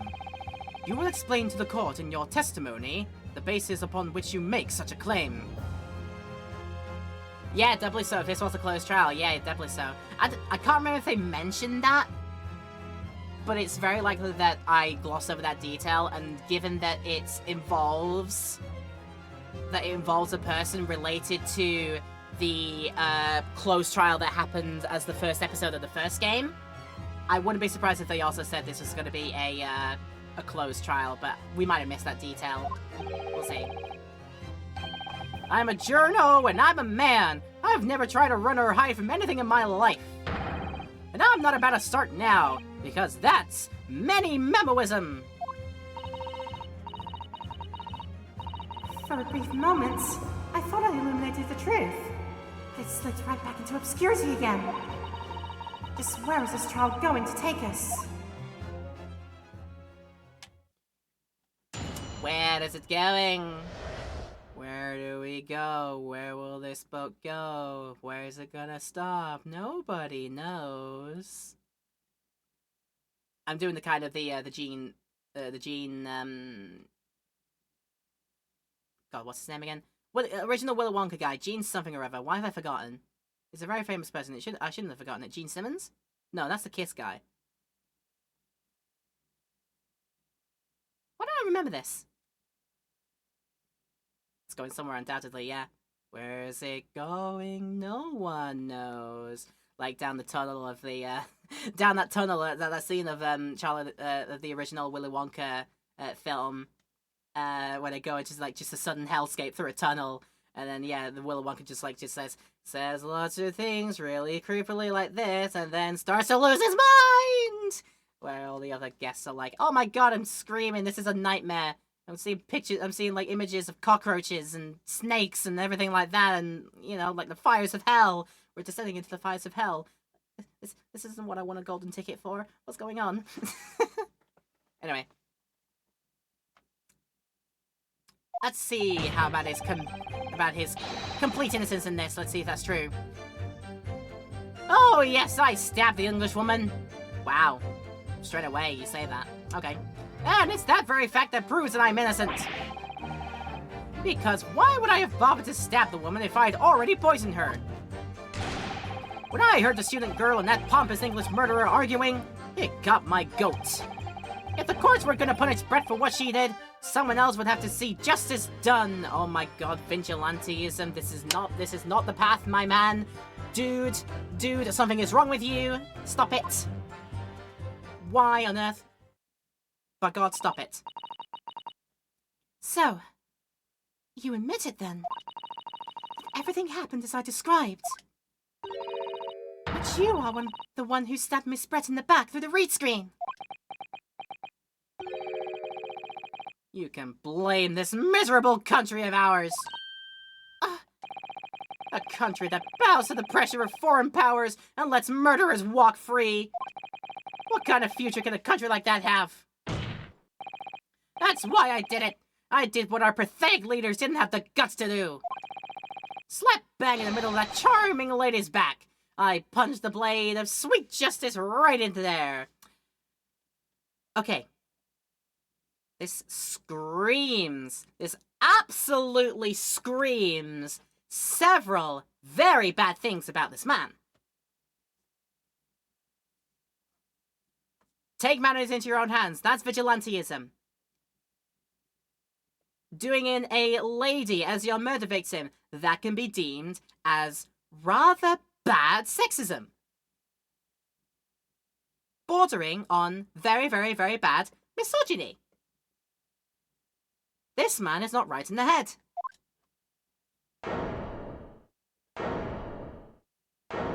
And thus everybody is stunned. As someone who spends his life seeing that the truth is told, I feel really, really awful about giving false information in my testimony before. But as it turns out, there was somebody else who had it in for the victim and got to her before me. That's right, you guessed it. That pretty little student girl. Now there's a woman after my own heart, yet absolutely just misogynistic, chauvinistic, all the bad things. You're implicating Ray again. She's the one who gave the poison to the Englishwoman and ended her pitiful existence. And suddenly, snap! This journal here is off the hook.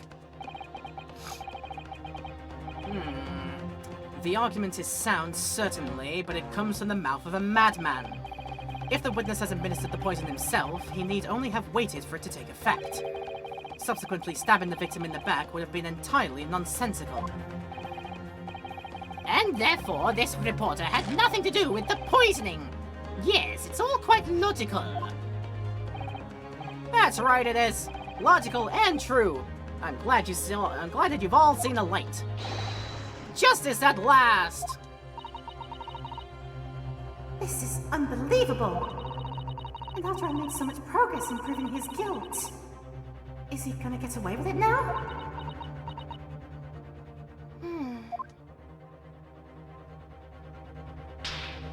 Ow, my face. Think of Kazuma-sama and Naruhodo-sama. They never stop looking for a way forward until the judge's final gavel. Too bad that was my final gavel. Dear me. Very well then, counsel. Proceed with what I assume to be your final cross-examination in this trial. Yes, Your Excellency. Time to pick apart this man. Why is he such an absolutely horrible man, as it turns out? Okay, you've only got 4 things to say about this, which gets me to think that we will be finding another piece of testimony for you to be adding to this, either by way of you spilling it out or Soseki possibly reacting to it, but let's see. Hold it! Hold it! So, you do admit that you had murderous intentions towards Miss Brett, then? That you're a misogynist? Ah, the woman's very existence offended my sense of justice! Your sense of... He's claiming some sort of righteous indignation? She was pure evil, a cold-blooded killer who committed murder right here on our empire's soil. But did our good-for-nothing government do anything? Not a chance. So I had to step in. Fly the flag of justice, put things right for the people. Yes, it was my civic duty, that's what drove me to do it. So in summary, murderous intentions then. Yeah, whatever you want to call it, the point is this. That Englishwoman was a blight, so I had to do what was right for society, because we all live in one at the end of the day. Yet a real wrong was done by the student girl in the dock, a crime for which she must pay. Obviously, because the poisoning was nothing to do with me at all. Right. Why would I bother to stab the woman if I'd already poisoned her? Hold it! Yeah, elaborate more on that, please. Hold it. So you still maintain that you didn't give the poison to the victim? Obviously! That'd be like putting the bell in your trousers when you were already wearing braces like these. The accused administered this poison, following which this witness stabbed the victim. An unforgivable act, certainly, but not one of murder. That crime rests on the accused's shoulders. That is how the law works, you see, yokel. Who knows, maybe you even learned something here today. Ah. 2 consecutive attempts on her life in the space of minutes. Quite a day for the victim. Do something that evil and you've got it coming. That's how the law works. The law of reckoning. That's not the kind of law this court upholds. You will reiterate why you were compelled to stab the victim then, witness. Yeah, absolutely just really dislike this guy. Holy shit. It really got your goat, you said. Hold it! Alright, elaborate. Hold it! What exactly were they arguing about? About what happened in that restaurant 9 months ago, that's what! The student girl was laying into the Englishwoman for killing her beloved mentor, Dr. Wilson. Yes, John H. Wilson. A professor of medicine invited here from England by Professor Mikotoba, no less. Right, but the Englishwoman just jeered. Her case was to be heard by the British Consular Court in Shanghai. However, there is little doubt that she would simply have been acquitted and sent back to her homeland a free woman. It was eating that student girl up inside. You could see it. I really felt for her.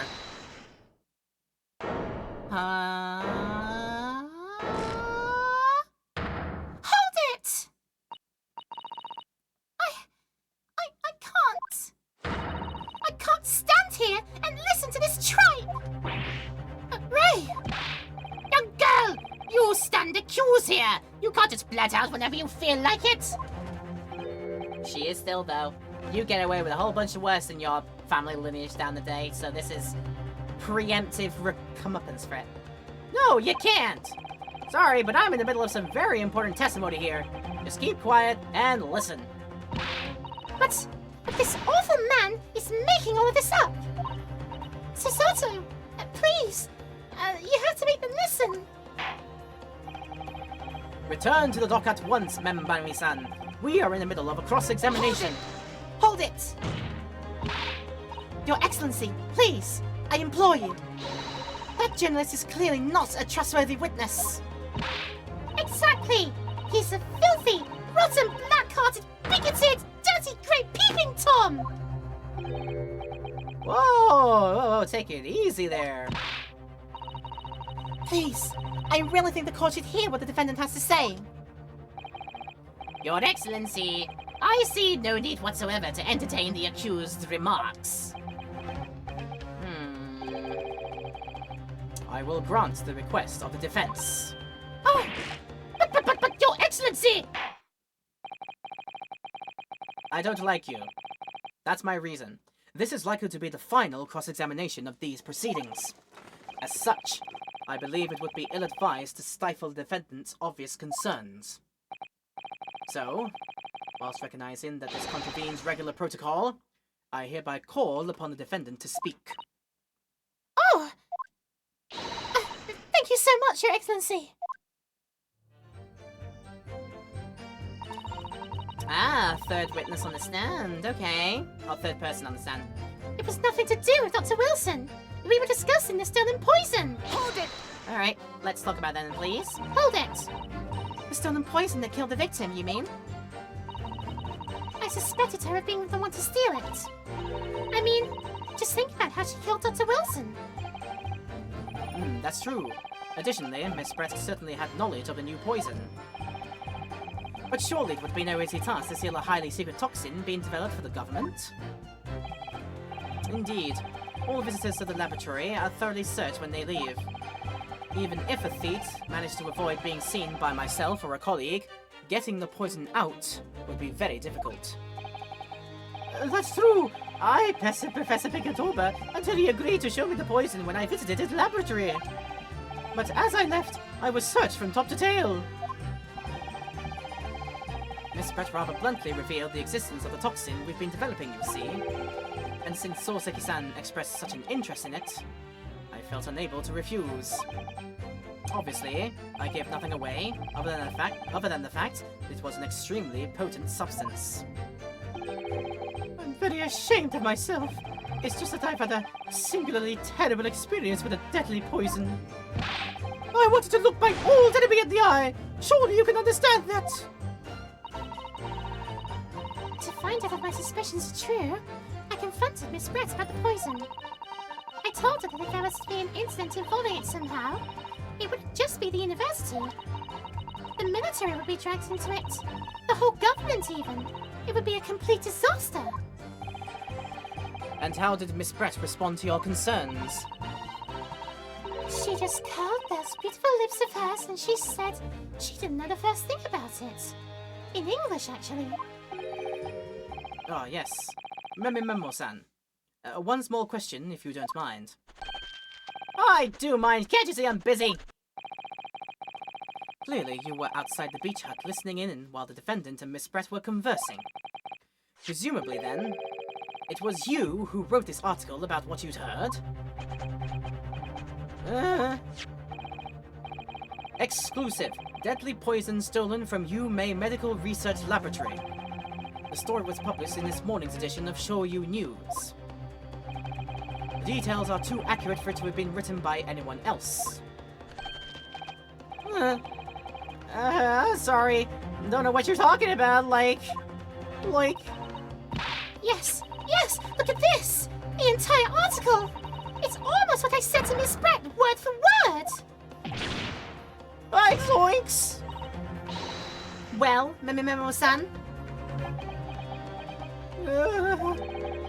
As a journo and a citizen of a free country, I don't have to reveal my sources. That's a founding principle of, like, many memoism. Father's clearly right about this. That reporter did write the article, and he based it on what he overheard from outside the hut. Poison article updated in the record. The reporter, Memo-san, based it on information he gleaned by eavesdropping. Like I've been dropping the weave, sir. So that's what it's all about. You were trying to cover up the fact that you were listening in. That's why you came up with that stinking story about me arguing with her. Like, shut up. My stories never stink. Look, whatever you say, little girl, it doesn't alter the facts. Your Excellency, there's something I want to say, and I want it to go on record. Very well. You may amend your formal testimony, and dig your own grave while you're at it.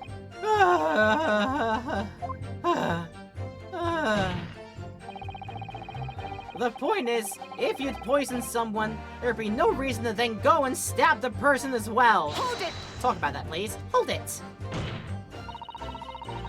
Perhaps you doubted the efficacy of the poison and sought to make sure your victim would die. That's horse dung! What? Now, I don't know, but I wonder. If where Memo says that's horse dung, I wonder if the original Japanese version of the game, like the original Japanese language version, has a much more profoundly sort of naughty word there. something that could easily be translated into English as horse S bum bum bum, you know? Starts with S and ends in T and is not suit. You know? That'd be like pouring pepper in your Chinese ramen before you even tasted it! Completely reckless! Although it might surprise you to learn that I am a bit of an impetuous pepper pourer as it happens. I do not care about your spice tolerances, my friend. Yeah, probably. Yeah, horse suits. Absolutely. Once the victim had taken the poison, she would have been only minutes away from death. I'm still thinking, whoops. And yet this man then proceeded to stab her in the back as well. There has to have been a good reason for that. Horse suit, just a really cool horse costume. Just an absolutely dapper, you know, dressed down version of a horse who has to go to a formal function or go to his office job. You know, just that thing, yeah. Like the old shiitake mushroom bit, yeah. Please eat what? No, he said, please eat some shiitake mushrooms. Yep.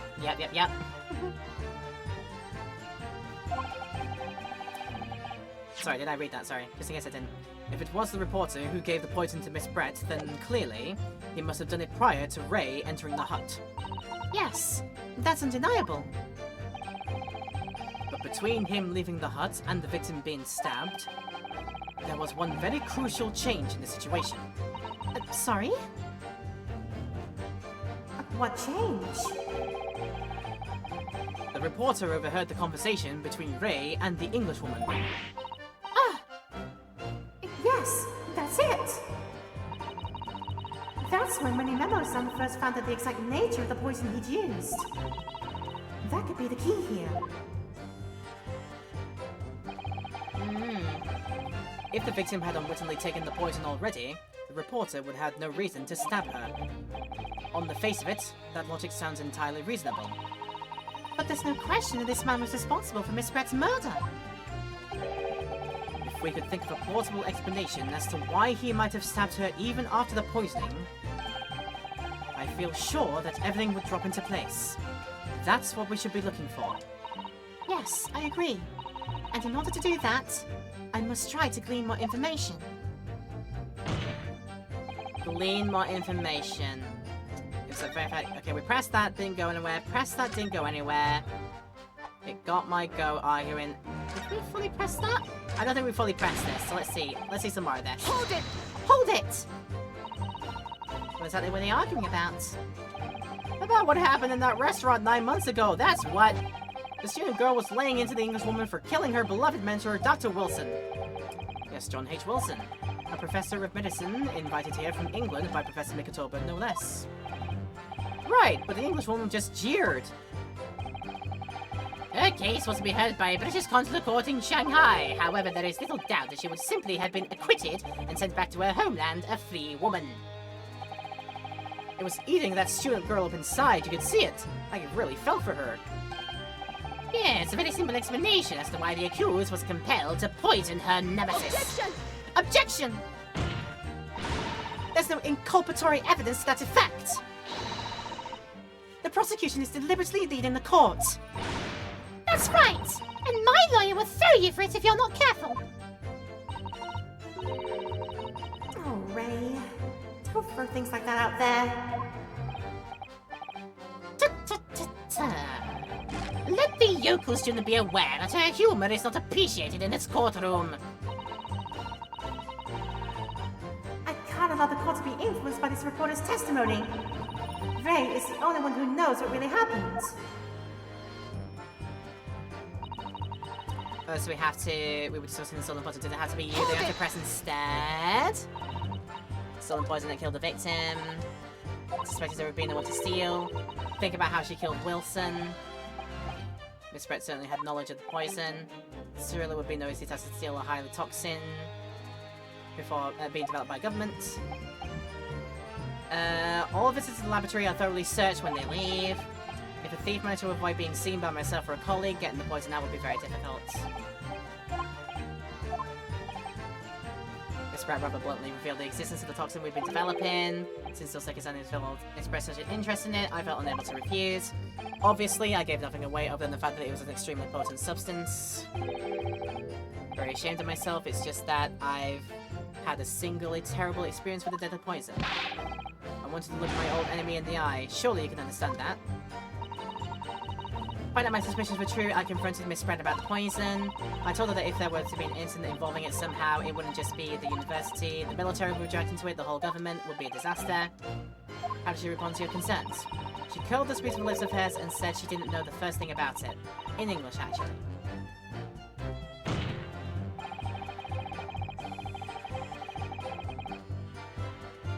There'd be no reason to then go and stab the person as well. What did the article get? Yeah, what did the article get updated with? Here we go.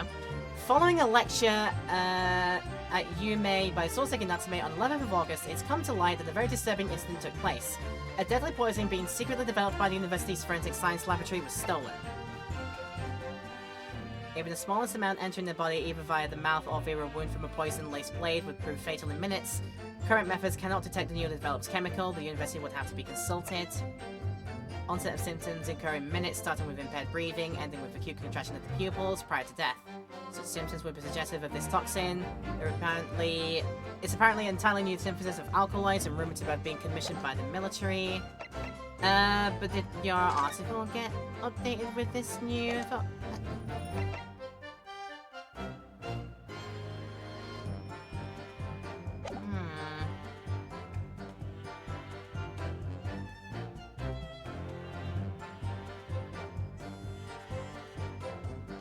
Think about this now,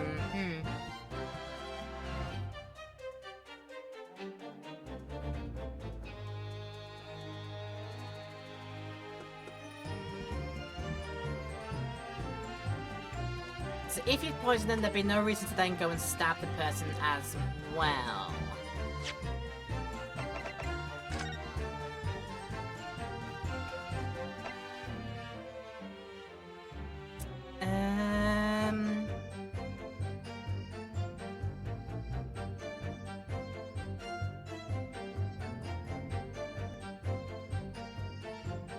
What did it do with that?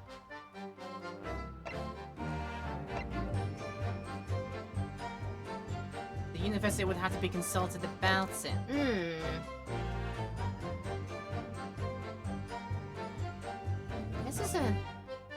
This is a hard one to put together. So they're saying, so the basic, so let's get the general gist of the thing. That proves I'm innocent. You said nothing to that fact. Why would I bother to stab the woman if I had already poisoned her?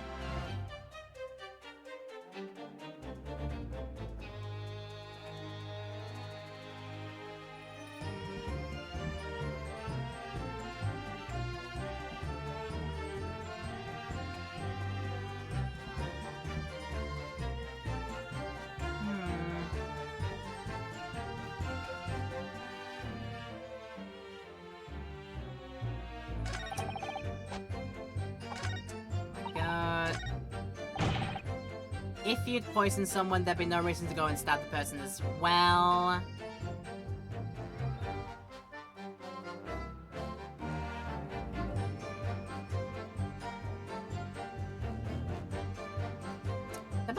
There might be a point in that, actually. Yeah.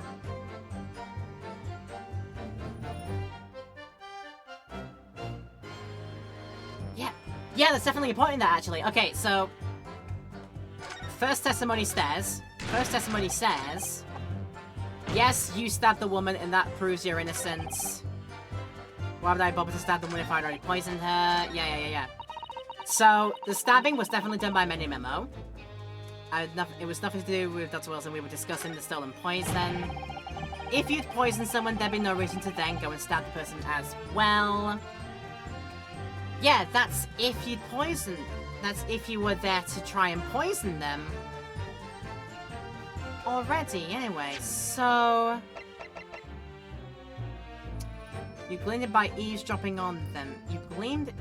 So if you're listening in, and are able to pick up on all the details, what they're talking about, and maybe are able to see what they're talking about, see exactly how the conversation is playing out, like actually look upon them talking by way of like doing a peeping Tom stitch with your camera,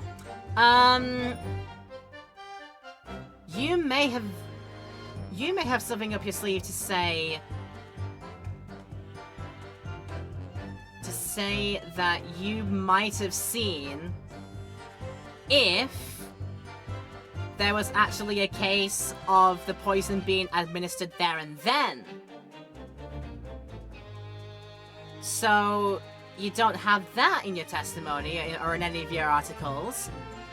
But since you're eavesdropping, you're seeing and hearing about this whole entire thing. You're leaving out a detail of how you would then... You're leaving out the important detail of how the poison is actually administered. How she actually ended up imbibing the poison. So maybe that's the point we've got to contend with. And prove it by the facts. Yeah, go against this statement to say if you'd poisoned someone, there'd be no reason to go and stab the person as well. So yeah, where's the proof that you know she was poisoned beforehand? If you've listened to this entire thing and seen quite a big deal of it, you'd have known if there was poison administered at that time. If you didn't see it, then it's entirely possible that there was no poison, or she was done before that, and you know everything like that, or whatever, blah blah blah blah blah.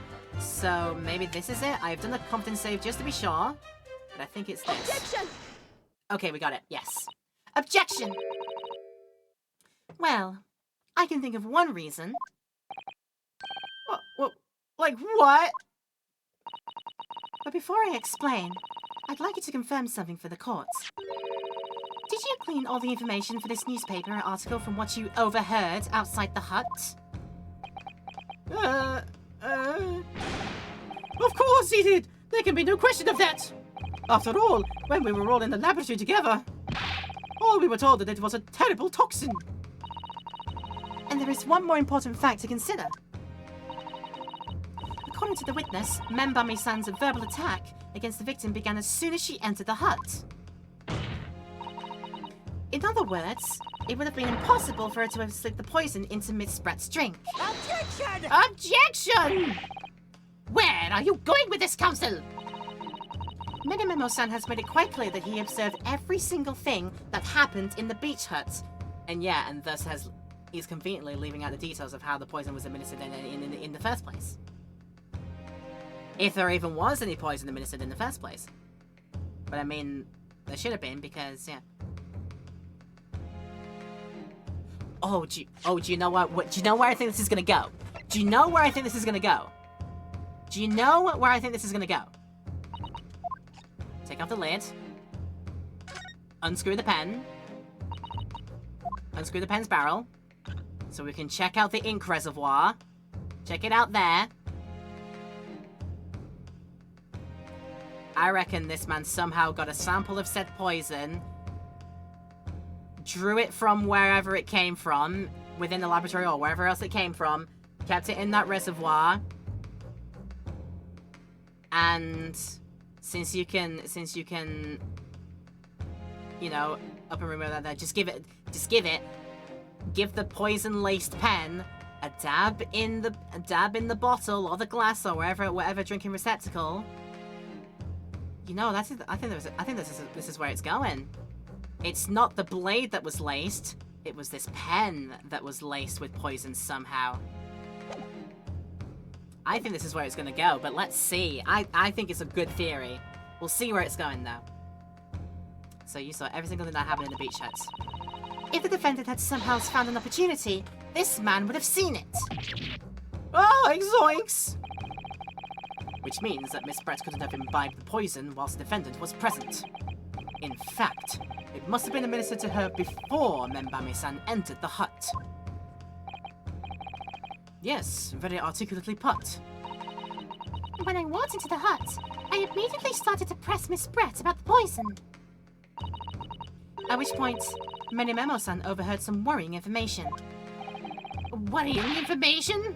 What worrying information? the information which he subsequently included in his newspaper article. Namely, that the poison was being developed in strict secrecy, and that it couldn't be readily obtained. Absolutely. In fact, that's quite an understatement. The only possible place it could have come from is from my lab. And furthermore, anyone afflicted by the poison would exhibit telltale signs in death. The extreme constriction of the pupils. Yes, it's quite stark when you see it. There are other poisons that show similar symptoms, but not among new substances that are undetectable. In other words, it would be clear that the victim's life had been ended by the use of this particular poison, which would reduce the number of suspects to only a handful of people. Ah! Everyone in my laboratory is aware of the unique properties of the toxin we've been developing. None of them would be foolish enough to attempt to use it for some nefarious deed. Membami-san being no exception. Therefore, we can conclude that whoever administered this unique poison to the victim was a layperson, unaware of its telltale properties.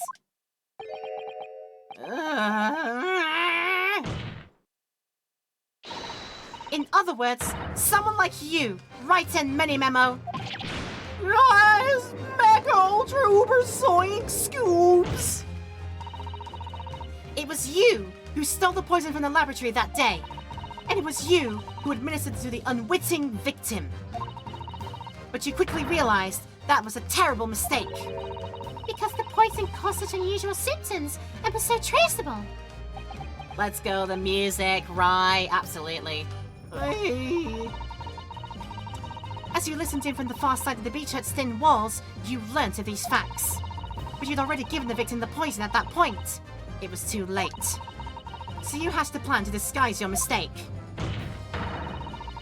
A plan that involved stabbing the victim in the back through the reed screen. Objection! Objection! But what good could that possibly do?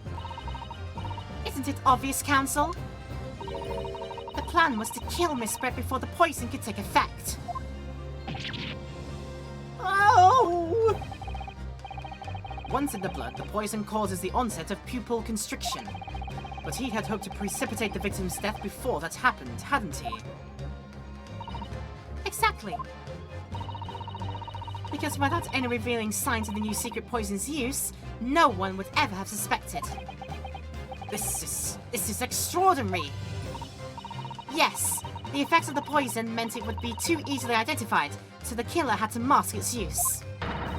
Which he attempted to do by plunging a knife into the middle of the victim's back.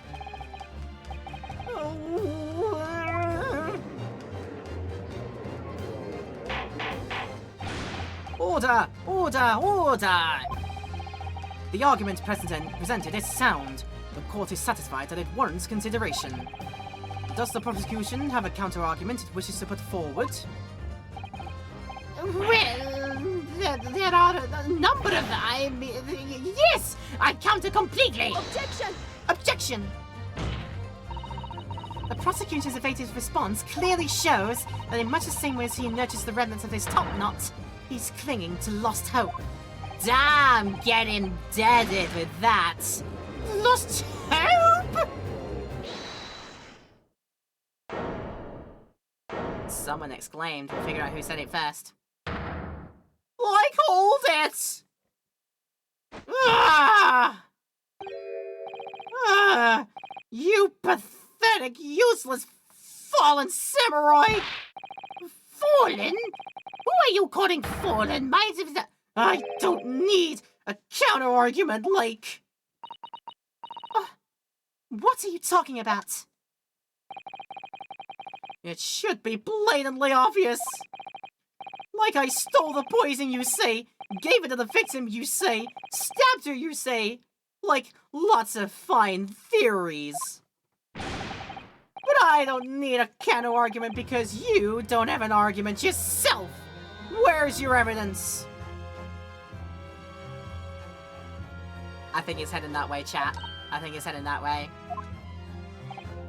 Yes! You make it all sound so plausible, don't you? But like, without evidence it means nothing. Whereas I base my news on facts and Scooby snacks. Facts? What do you mean? Explain yourself. I mean, like what the professor said earlier in this trial. It's all there in my many memos. Every word, every slip of the tongue, all noted. That's what the Show You News is famous for. It's the power of the printed word. But surely it would be no easy task to steal a highly secret toxin being developed for the government. Indeed, all visitors to the laboratory are thoroughly searched when they leave. Even if a thief managed to avoid being seen by myself or a colleague, getting the poison out would be very difficult. You've got a way, though. You've got a very plausible way of doing so, very indiscreetly. How's that then? Blowing this story wide open. See, like I write in many memo, like a mere reporter from the Show You News. Couldn't possibly have stolen that poison from the professor's laboratory. Ah!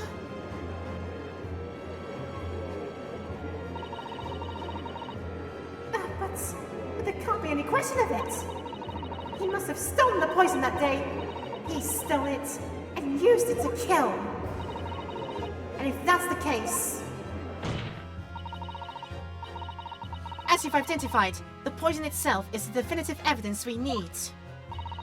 Because whoever stole it from the laboratory that day is the true culprit here. What's your point, like, you annoyingly handsome country bumpkin? My point is this. There is only one way that you, Many Memo-san, could have stolen the poison that day. Oh! I have heard enough verbal conjecture now, thank you. What the court must be shown is evidence. What proof do you have that this witness stole the poison on the day in question? There's a small amount of liquid still inside the ink reservoir. Yo, I think it'd be this. Take that! I think it's coming back to it. The proof, Your Excellency, is in this fountain pen. Take that! Ah! A fountain pen? How can that possibly be relevant? These magical pens somehow seem to have enough ink to write many thousands of kanji characters. I believe they arrived in our country for the first time some 15 years ago now. Bah! I swear by a weasel hair calligraphy brush and nothing else. These newfangled pens are merely a fad. Well, as a forward-thinking man of words, obviously I love my fountain pen. Suck up a Susan of... A Susan? A Susan? Is that how you say that? The little curl under the C is getting me there, so I think it's a Susan? Somebody who knows the language, let me know. Or who knows the word. Suck up a Susan of sumptuous ink, and one's work is awash with words in the blink of an eye. That's right. Sorry, RG 2025 old pens are no longer a fad. Yeah, what we're using is We're using iPads and digital pens nowadays. Yes. But yeah, pens are no longer a fad. They are the thing. They are the newfangled, the thing that we've used for many a years now. Although some people are, like I said, using to go forward to digital writing and digital pens and whatever not. So yeah, but you know, the pen's still mighty, as they say. Fountain pens have a small reservoir in the barrel, into which ink is sucked up through the nib of the pen in order to write with later. What does all this talking of sucking up ink have... Ah! And just as it's possible to suck up ink into the reservoir, it's also possible to eject it through the nib again, of course. My word, can this really be? Well, Many Memo-san?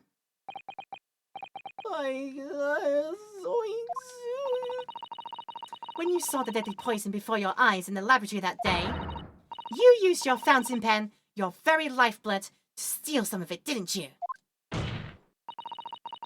By siphoning the poison up through the nib and into the pen's reservoir.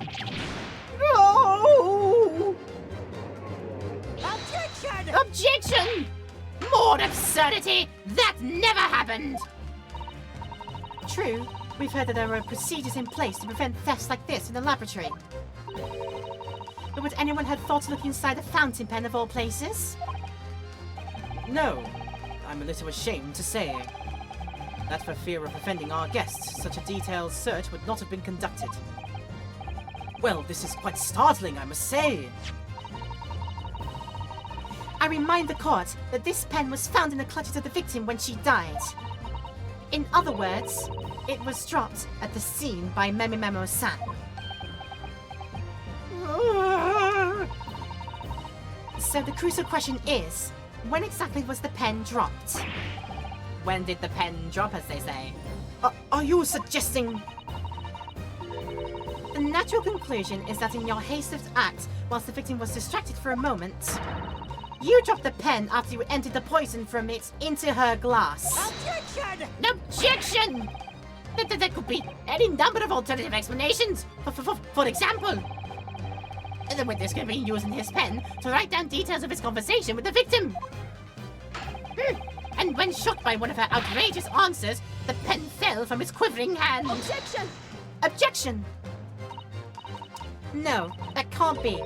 If it was, how do you explain why the pen is devoid of ink? What? As you can see for yourself if you examine the evidence, there would appear to be no ink present in the reservoir. What newspaper reporter goes to interview someone with nothing in his pen? No, the pen was dropped after the poison that filled its reservoir had been emptied into the victim's glass. Witness! What do you have to say in your defense?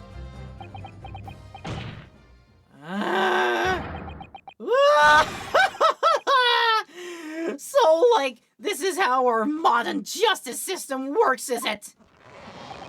So what if the ink in my pen runs dry? Like, so what if my pencil snaps? I can always claw my way back into the game. I have plenty in reserve. Ah! Ah!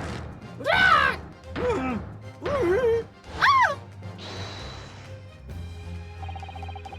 You claim that I sucked the poison up in my pen? That's wild speculation, nothing more. If you thought you could bring down a fine, upstanding citizen with, like, a trick like that, like, think again! It looks as though it's going to take one final decisive blow to finish this matter. As I see it, the situation now is very simple. It rests upon whether or not this witness did indeed steal the poison on the day in question. And therefore, it all depends upon whether or not the defense can prove that he did with evidence. Ah! No such evidence could possibly exist, Lloyd! Objection! Objection! Memimemo-san, this is how our modern justice system works. Like what? In the courtroom, evidence is everything. Something you would do well to remember. Because we are well past the point of speculation at this stage, I assure you. Oh, yeah! Very well then, I call upon the defense to present the aforementioned evidence. This is it then. This will be the final piece in the puzzle.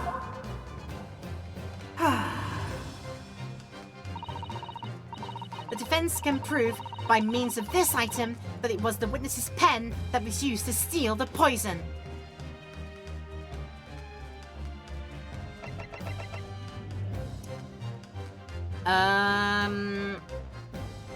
Can prove by means of this item that it was the witness's pen.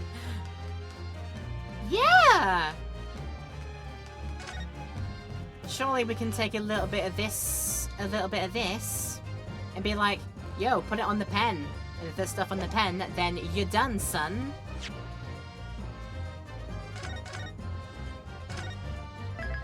That's surely my line of reasoning, but because I've been burned on this before, we're going to check through all other manner of the evidence to see if there's anything we can tie to it. Yeah, that wouldn't be relevant. Nothing else in the crime scene would say to search. Apart from that, but I think that's probably lipstick. That's a lipstick rather than another pen.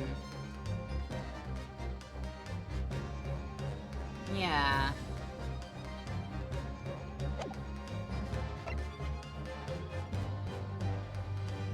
I don't think the article has anything. We are meaning to examine the pen itself. The poison article, yeah, I don't think nothing in the photograph says otherwise either. We didn't have it on the murder weapon as we found out. The beach hut is not relevant. Yeah, if we were to saison a little bit of the reagent into the pen, if it should react and do its thing to identify that it's the right poison, then I think you're done, son. I think it's this. Take that! Take that! Council, what is that bottle? This bottle contains the unique chemical reagents that can identify the poison in question.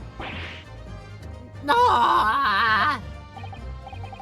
Yes, that poison is an entirely new synthesis of alkaloids developed by my colleagues and I. It would be impossible to detect traces of it by any other method. Or, from another perspective, simply with this chemical reagent, anybody at all could check for traces of the poison. Like, reagents? Like what? One drop of the contents of this bottle on the tip of your fountain pen, Menimemo-san, is all it will take to solve this case beyond all reasonable doubt.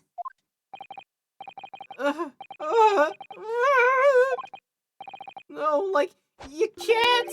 I won't! Your crimes are bad enough, but at least know when to admit defeat. Your Excellency, the defense requests permission to carry out the test on the fountain pen at once.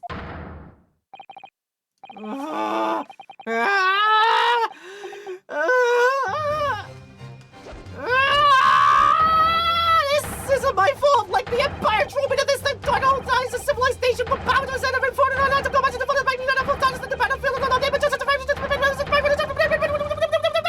Huh? Cesaro, with me! I'm there.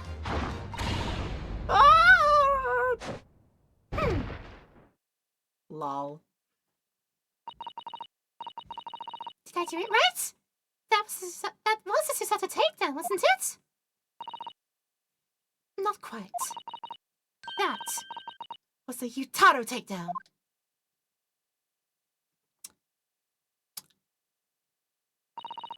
And as he is, thus he is zoinked out, right? Yeah, he said his stuff in his breakdown so fast. I literally just resorted to just babbling it out with like really unintelligible mumbles. Just yeah. And thus, there we go. We did it. The instant the first drop of the reagent touched the nib of the fountain pen, it was clear to everyone present.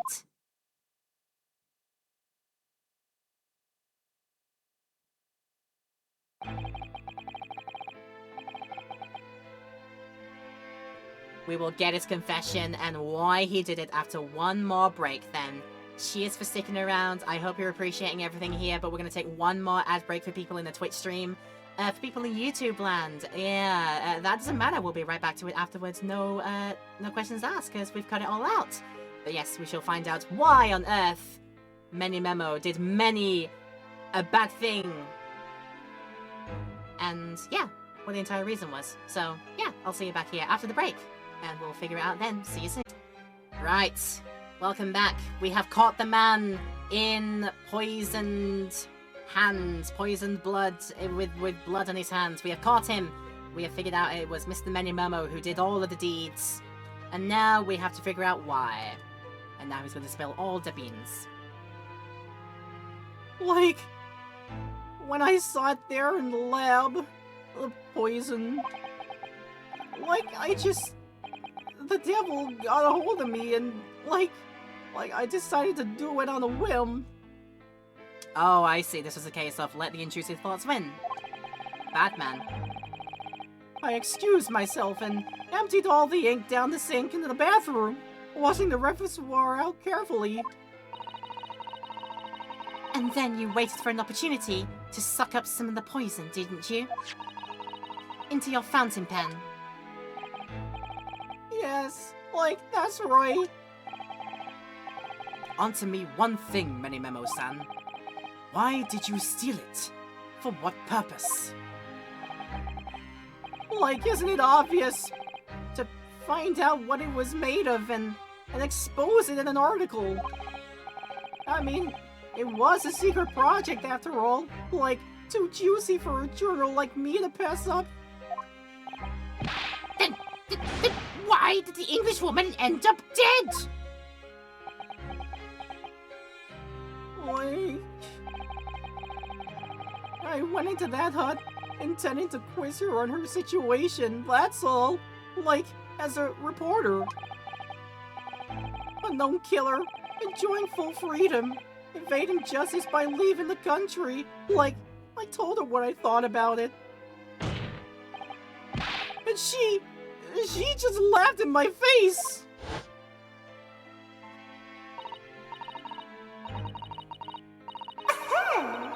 What's this?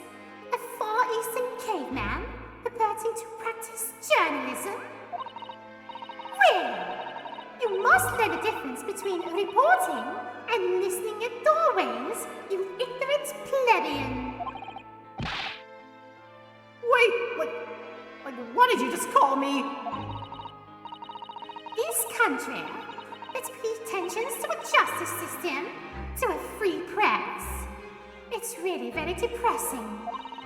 You see our superior ways in the West, yet you lack the mental capacity to emulate them. Get out of here, you oaf! Get out and crawl back into the cave you came from. I mean, we still gotta say that Mr. Sale was still an absolutely high-horsing, absolute vile woman at the end of the day. But yeah. Like, that's when I remembered about the deadly poison I happened to have in my pen at the time. What a terrible tale. In my head, I knew I should just get out of there as quickly as possible, but, like, I couldn't let her get away with what she'd done, when she clearly had no remorse at all. Oh, like, I suppose it was my journal spirit getting all fired up.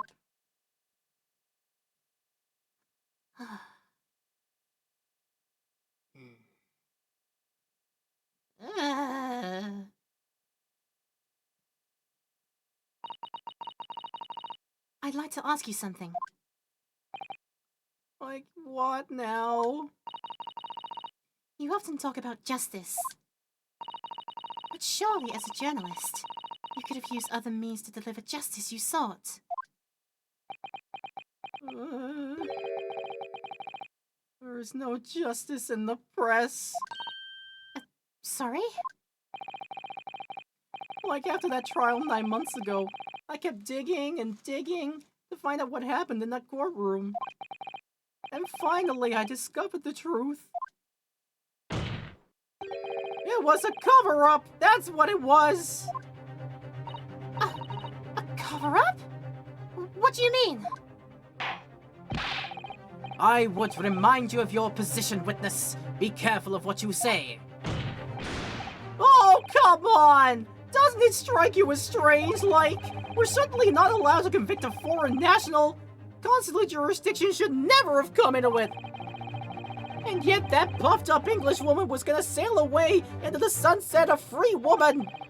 The only possible explanation to that, behind the scenes, some deal had gone down between Britain and Japan. What sort of deal? I'd done my research, dug up all the dirt, and it was all ready to be published. But you know what happened? The editor just tore the article up. Oh dear. He came under pressure from the government, you mean? Like, if our government is gonna let criminals walk free, if they're gonna crush the free press, then what choice do I have but to see that justice is done myself? Let's not forget, Memo-san. that you committed murder yourself, and you tried to lay the blame at the defendant's door. I'm sorry, but you're no better than Giselle Brett. What? The truth is, you have no right to talk about justice at all.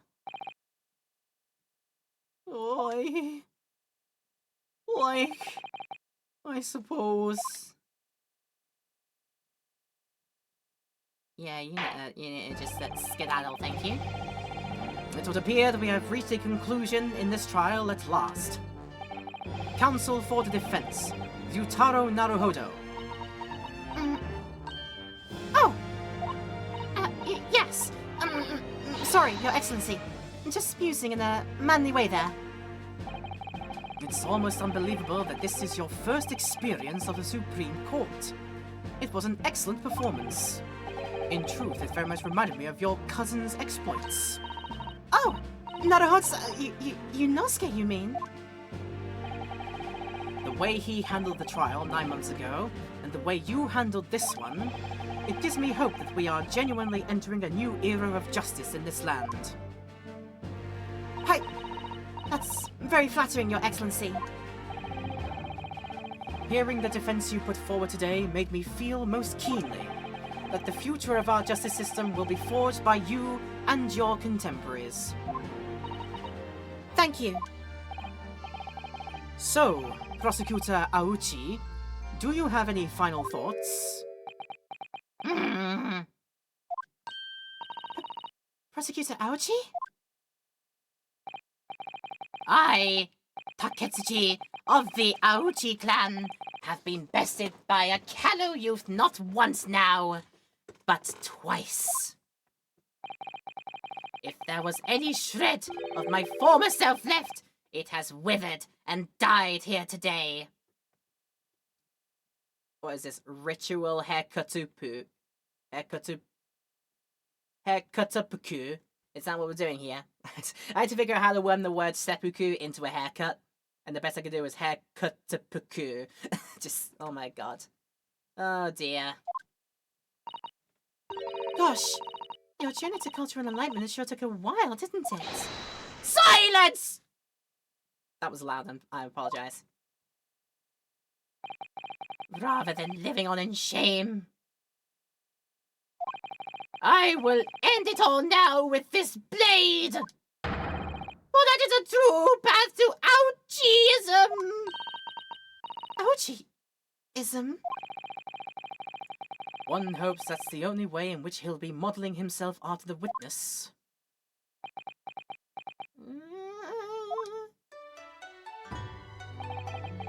Sprig of my topknot, the time is right for farewell. Hope is lost forever. Taketsuchi.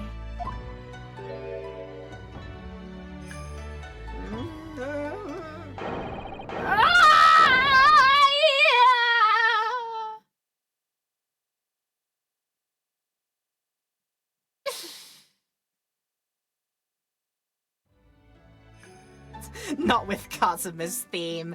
Do not make me feel guilty for this, man.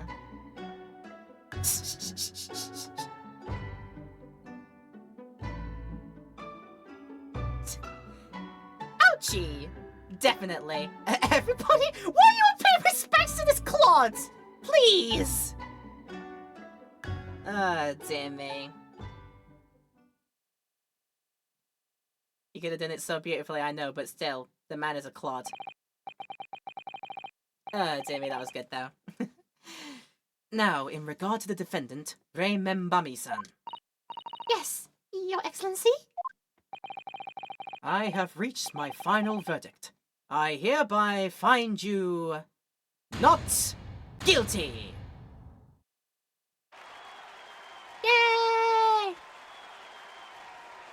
And the sakura petals can fall. Yay! There was some roadblocks in that episode, I gotta say, but we eventually managed it. We're good. Court is adjourned. Hammer down.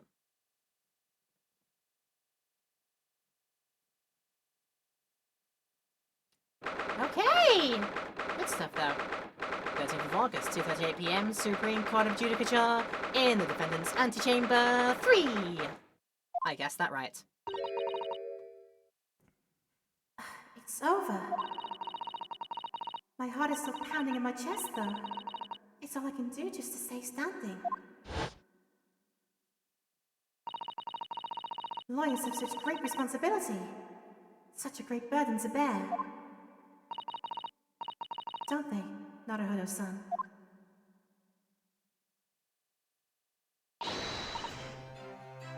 Susato! Susato!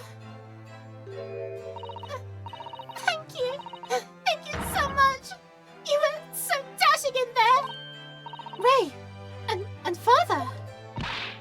I think Susato can lose the deeper male voice, and I'll get Susato back to a like higher pitched voice now. Honestly, I'm so touched by everything. Oh no, I think I'm going to cry. It wasn't easy. But together we made it. I was on the verge of tears at the end too. The only reason I'm still here is because of you. Oh no! I can't take all the credit. It took courage to tell the truth in there. You did wonderfully, Ray. So I would have to say that the congratulations belong to you. Susato, don't be so standoffish. Sorry? We're friends, equals, and the trials is over. So no more of this formal superhumanity nonsense. It's time to celebrate with swagger, to throw caution to the wind. Caution to the... What? I'm the great defense lawyer, Yutaro Naruhodo, and I'm taking you out to a milk bar tomorrow. Or something? Right. I see. I'll think about it, Ray. At any rate, we really knocked the wind out of that horrid man, and it felt so good. Yes, it was satisfying. They're definitely not beating those allegations now. It's strong, so strong. It really was. Isn't there anybody else we could throw together? I hope you're not looking at me, Ray. Oh my goodness! No, of course not. Oh, of course not.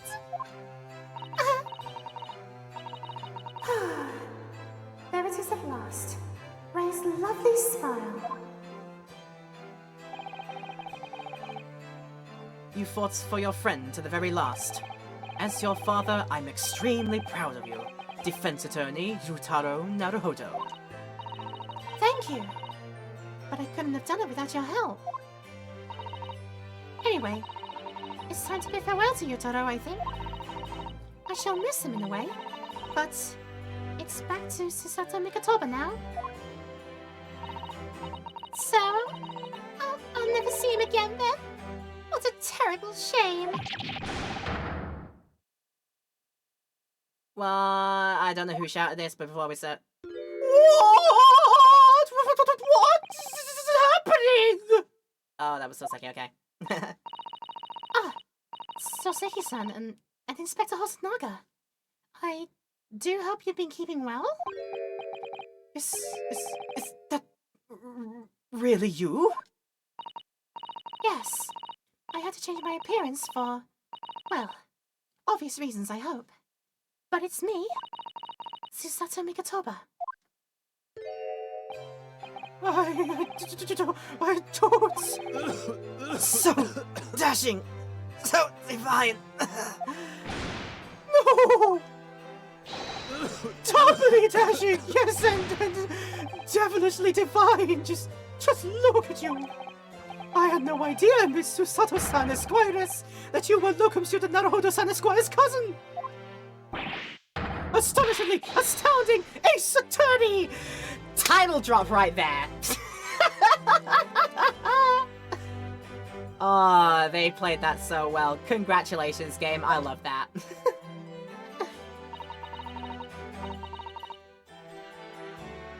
Oh, poor Soseki-san. So confused. I I still remember the first time I ever met him. He was in a prison cell in London. What an extraordinary conundrum it was that the unwanted student from Japan found himself embroiled in.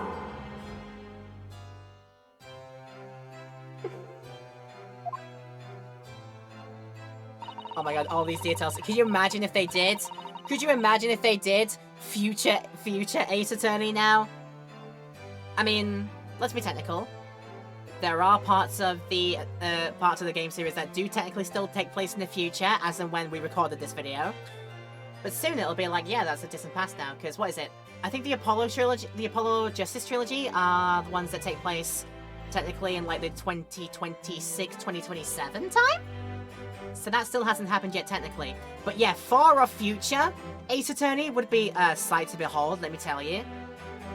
All these newfangled like future techniques you could use and new technologies you could use to try and figure things out in the courtroom, but then you still need the power of evidence to say like your facts and that. Could you imagine though? Ace Attorney 21XX. Definitely. I want to see that series now for some reason. If it happens, we'll have called it right here, chat. Put it on record. If it happens, you can look back at this one and say that we called it right here. If we get Ace Attorney 21XX in the future. Oh dear.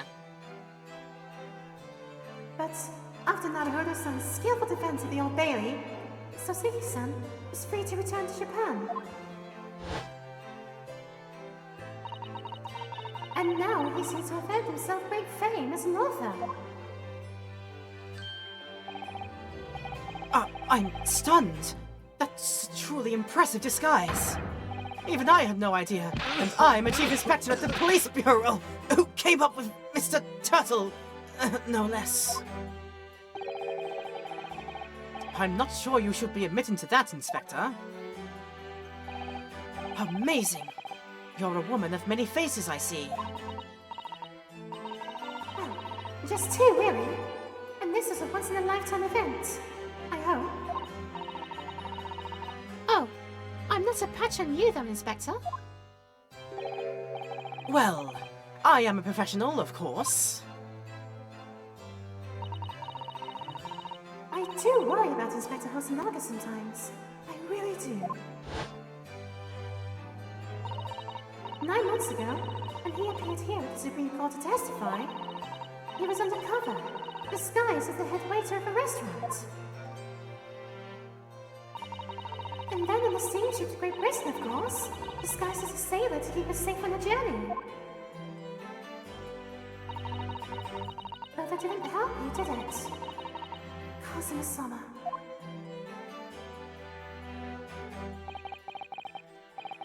From my perspective, I have to admit that I have mixed feelings about all this. I mean, now the truth has been lost forever. Oh, what do you mean? I'm talking about the murder that the Englishwoman committed at the end of last year. Ah, yes! It was an English doctor she killed, as I understand it. Dr. John H. Wilson, yes. The man I invited to Japan personally. The mystery is, why did she kill him? And now that the culprit herself is dead, we'll probably never know the answer.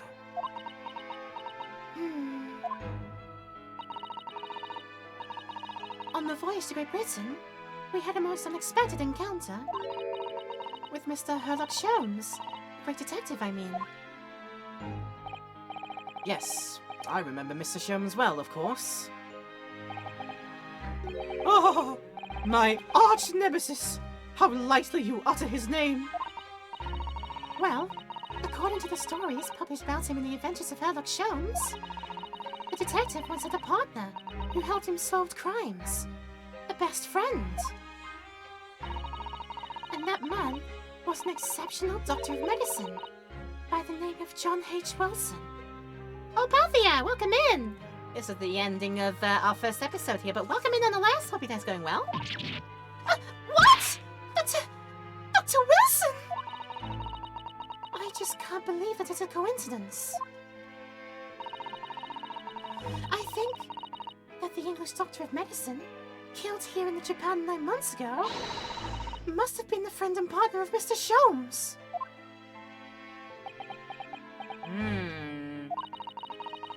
And that's bringing us back to... You remember if anybody has seen the ending of... spoilers, by the way, if you don't want to listen now. Okay, spoilers. In fact, I'll type it out in chat for people just in case, and they're not seeing this in the thingy. Spoilers. Just in case. Because we will be talking about the ending of what we see at the ending scenes of Great Ace Attorney 1. That message that ended up somehow being decoded from the last trial of that game. Turned out to be written in Japanese Morse code in the Iroha system, a list of 4 names. One of them ended up being Dr. John H. Wilson, among other names. What ended up being, was it some kind of like, there was, I think in order it went Kei Asogi, which is for Kazuma, I assume, unless there's another Asogi out there that I don't know. There was an A. Shin, I think that was. I think there was as well a very hastily written out in Romanized version T. Gregson, which is for Gregson the Inspector back in London, and the last name was John H. Wilson. Those were 4 names, and yeah, it makes me think that potentially that is a hit list of some secret underground organization that we don't know anything about yet. If anybody does know about that, keep hush, because we're going to figure it out during this playthrough, and it's going to be very exciting, of course. Right, I'm going to do this for spoilers. Over. So people can go back in. There we go. Also, I think I accidentally skipped a bit of dialogue there, so let me just see. And if that's really true, then the poor girl won't ever see her beloved father again.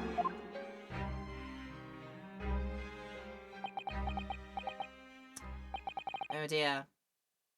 Oh dear, we had the suspicions, didn't we? When that news, if that news breaks to Iris during the course of this game, it's gonna be a hell of a moment, I think. And how on earth will she take it if the news breaks there? How on earth will she take it? Young little Iris. Protect the baby at all costs. Like, how? How will she react if she gets told? That's gonna be heartbreaking, I think. As you know, I travelled to Great Britain once myself to study. It was around the time you were born. Yes. Grandmother told me all about it. On returning to Japan, I took up my professorship at the Imperial Yume University, but I also serve another role as the advisor to the government on diplomatic affairs. Yes, I was aware of that as well. In that case, I'm sure you understand that there are some confidential matters I cannot divulge to you.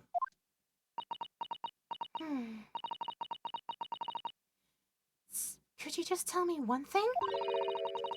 Why did you summon me back to Japan? It's been 2 months now since I returned. When I left England, it was because an urgent telegram had arrived from Japan.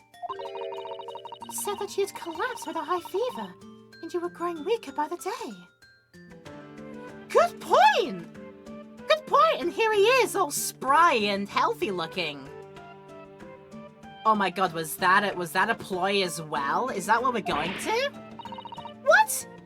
Where did that news come from? That's what I'd like to know. Because after that long sea voyage, I found you in fine health, Father. Was there something in Great Britain that you perceived might inconvenience me in some way? Or harm me? That's really the only explanation I can think of.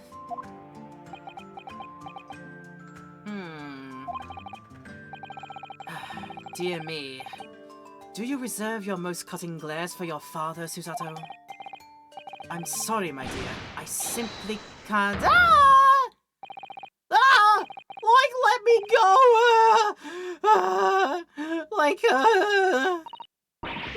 Mini Memo-san! So, 1/3 wasn't enough for you? I've got one last thing to say before they take me away! Professor! Me? I know the truth. I know what you had a hand. I know you had a hand in what went on in that visiting student's fate. Visiting student? Giselle Brett, you mean? No, not her. The student of law who left for Great Britain 8 months ago. Students of law? He must mean Kazuma-sama! What are you talking about? What does any of this have to do with Kazuma-sama? Nobody here in Japan, knows anything about it! They don't know the guy never made it to England, that he died on that steamship! And, he'll never— Ah!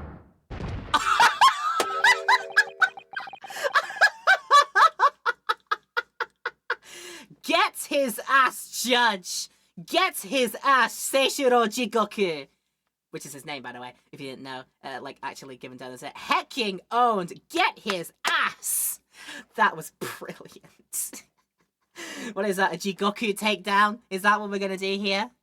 Seishiro takedown? What are we going on here? Oh my god, yeah, by the way, yeah, you can look it up. You can corroborate it, I think, in a couple of sources. I think that judge of all the Meiji Japan goes by the name of Seishiro Jigoku, I think. As far as I'm aware. Well, I didn't expect to find him in here.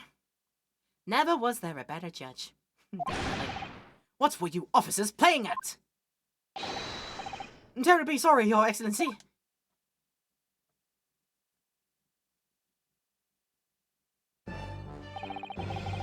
I was coming to tell you that the rickshaw has arrived, Yujin. And it's a good job I came by. Yes, thank you for dealing with him. And I'll be there shortly.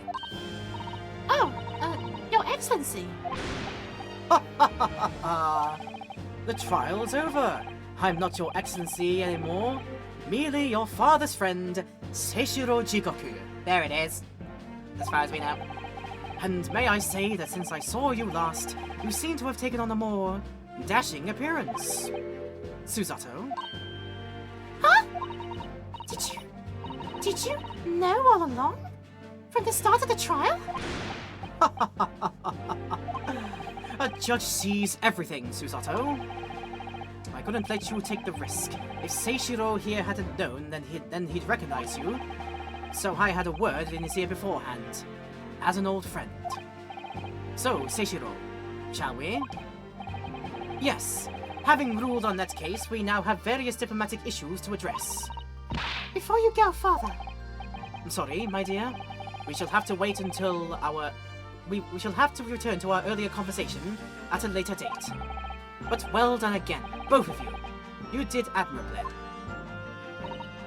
Oh, thank you very much. What did you think of my Seishiro sling? It's Seishiro something. There it is. It's been a while since I sent a man flying like that.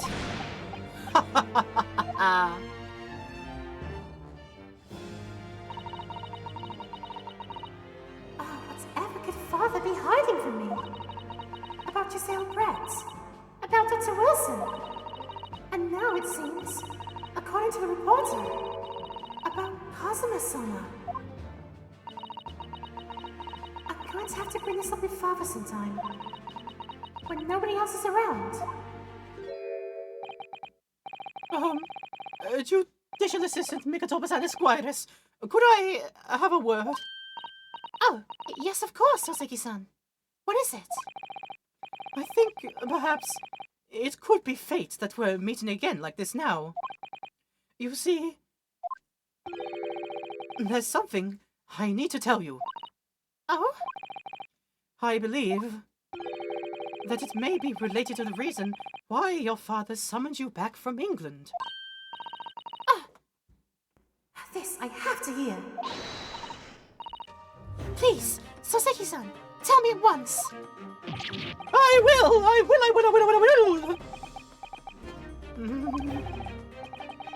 As you know, my time in England was terrible. Cursed, I have no doubt. Such awful things I was embroiled in. Thank goodness Locum Student Naruhodo-san Esquire stepped in.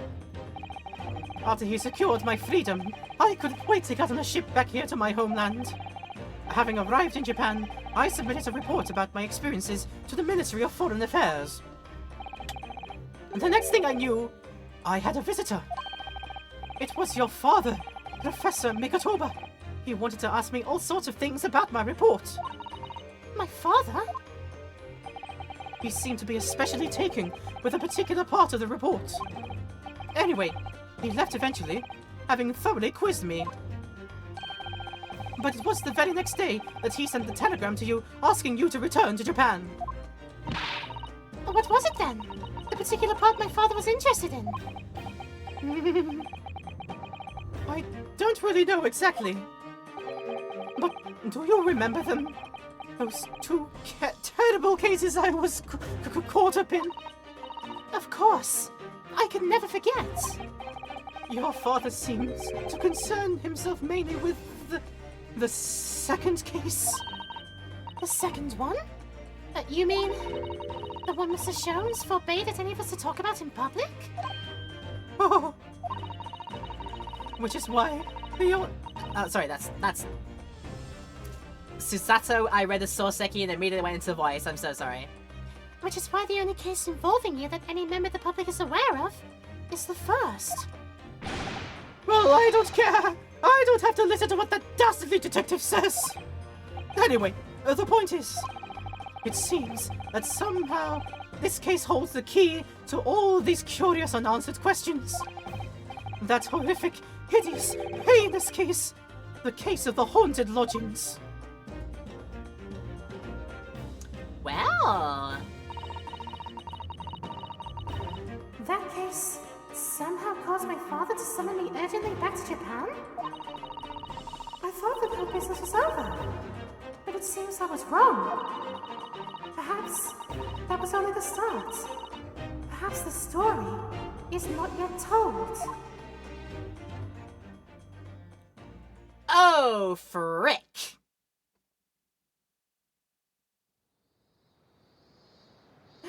Another scene. So, the mystery of that English woman's death is solved, thank goodness.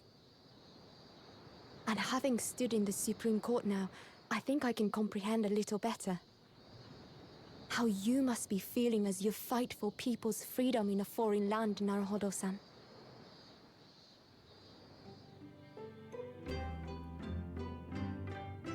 But actually, I'm writing to you today because of another matter.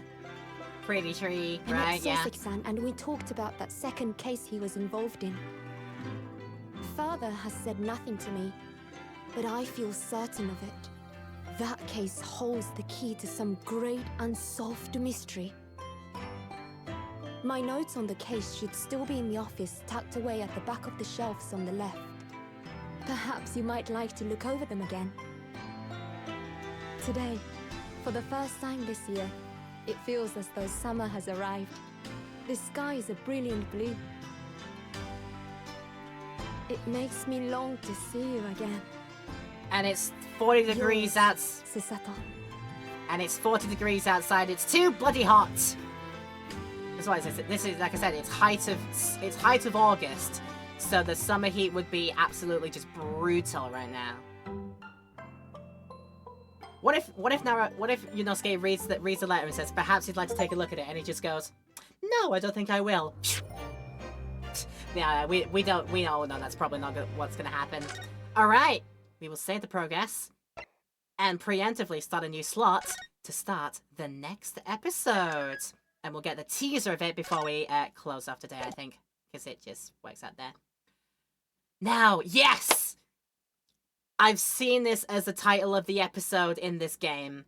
I have always been, ever since doing the case in the first game, the case of the Clouded Kokoro there, I have been so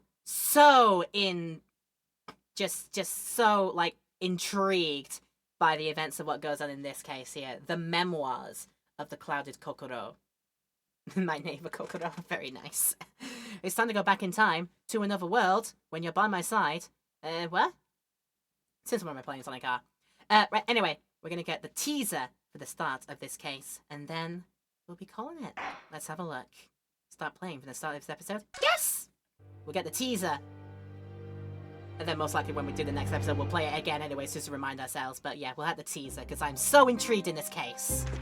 I want to see this episode It was so a bad. ghastly tale of a winter's night. One of an invisible killer and a crime perpetrated on the pavement along Briar Road. As the victim lay at death's door, the mystery of just who had stabbed the young lady from behind had been resolved. But no sooner had my friend saved that Eastern Exchange student from his harrowing plight than in the dim, flickering shadows of gaslight did a second bizarre crime rend the stillness of that very night. Oh, again? I dare say most can still recall the sensational headlines of the day. Haunted apartment of death, the condemned criminal's curse, the dread demon of coal gas. Damn. Yet, though the great detective had at once discerned the truth upon his arrival at the scene, it only proved to be the overture that announced the rising of the curtain on a most tragic play. Oh, so that fleeting character appearance that we saw earlier on in there, that's what we're going to see. They're going to make a comeback, are they? What an interesting teaser! Like I said, I am so interested because because the two cases share the name, so they're obviously linked in some way, and that is why I am so excited by this case. I am looking forward to this when we get around to it next time we play. We got the teaser, but we're gonna have to end the stream now, end the episode there. Everybody in Twitch land watching this, thank you for tuning in. Everybody in YouTube land who stumbled upon this video and seen it all the way to the end here, you are troopers. Thank you for joining in, and I hope you've enjoyed it. Leave your likes and comments down below, and if you want to let me know that you did enjoy it, and if you want to consider subscribing and hitting the bell button as well for getting those push notifications of the future episodes of this series, and as well as everything else that gets uploaded to the channel, please consider doing so if you want to catch up with everything here. Better yet, come over to the Twitch stream. Find me on the Twitch stream at Laura Petal. Just type it in there, you'll find it surely. And yeah, I might be doing some more of this there and then. Or yeah, you can just basically get the details of whenever we do streams. Every day, usually every week on Tuesdays, Thursdays and Saturdays, we do these streams on. And so yeah, you can tune in to the live broadcasts of these as we do it. If that's not what interests you, check out the links in the description down below. And I might see you over there. But for now, we start the memoirs of the Clouded Kokoro in our next adventure of the Great Ace Attorney Adventures. Or should I say, the Great Ace Attorney 2 Resolve Adventures. That doesn't quite roll off the tongue, does it? It doesn't. But anyway, that's it for now. Love you all so much, everyone. Thanks for tuning in, and I hope you've enjoyed. Stay awesome, and I'll see you for the start of the next case next time. Take care of yourselves.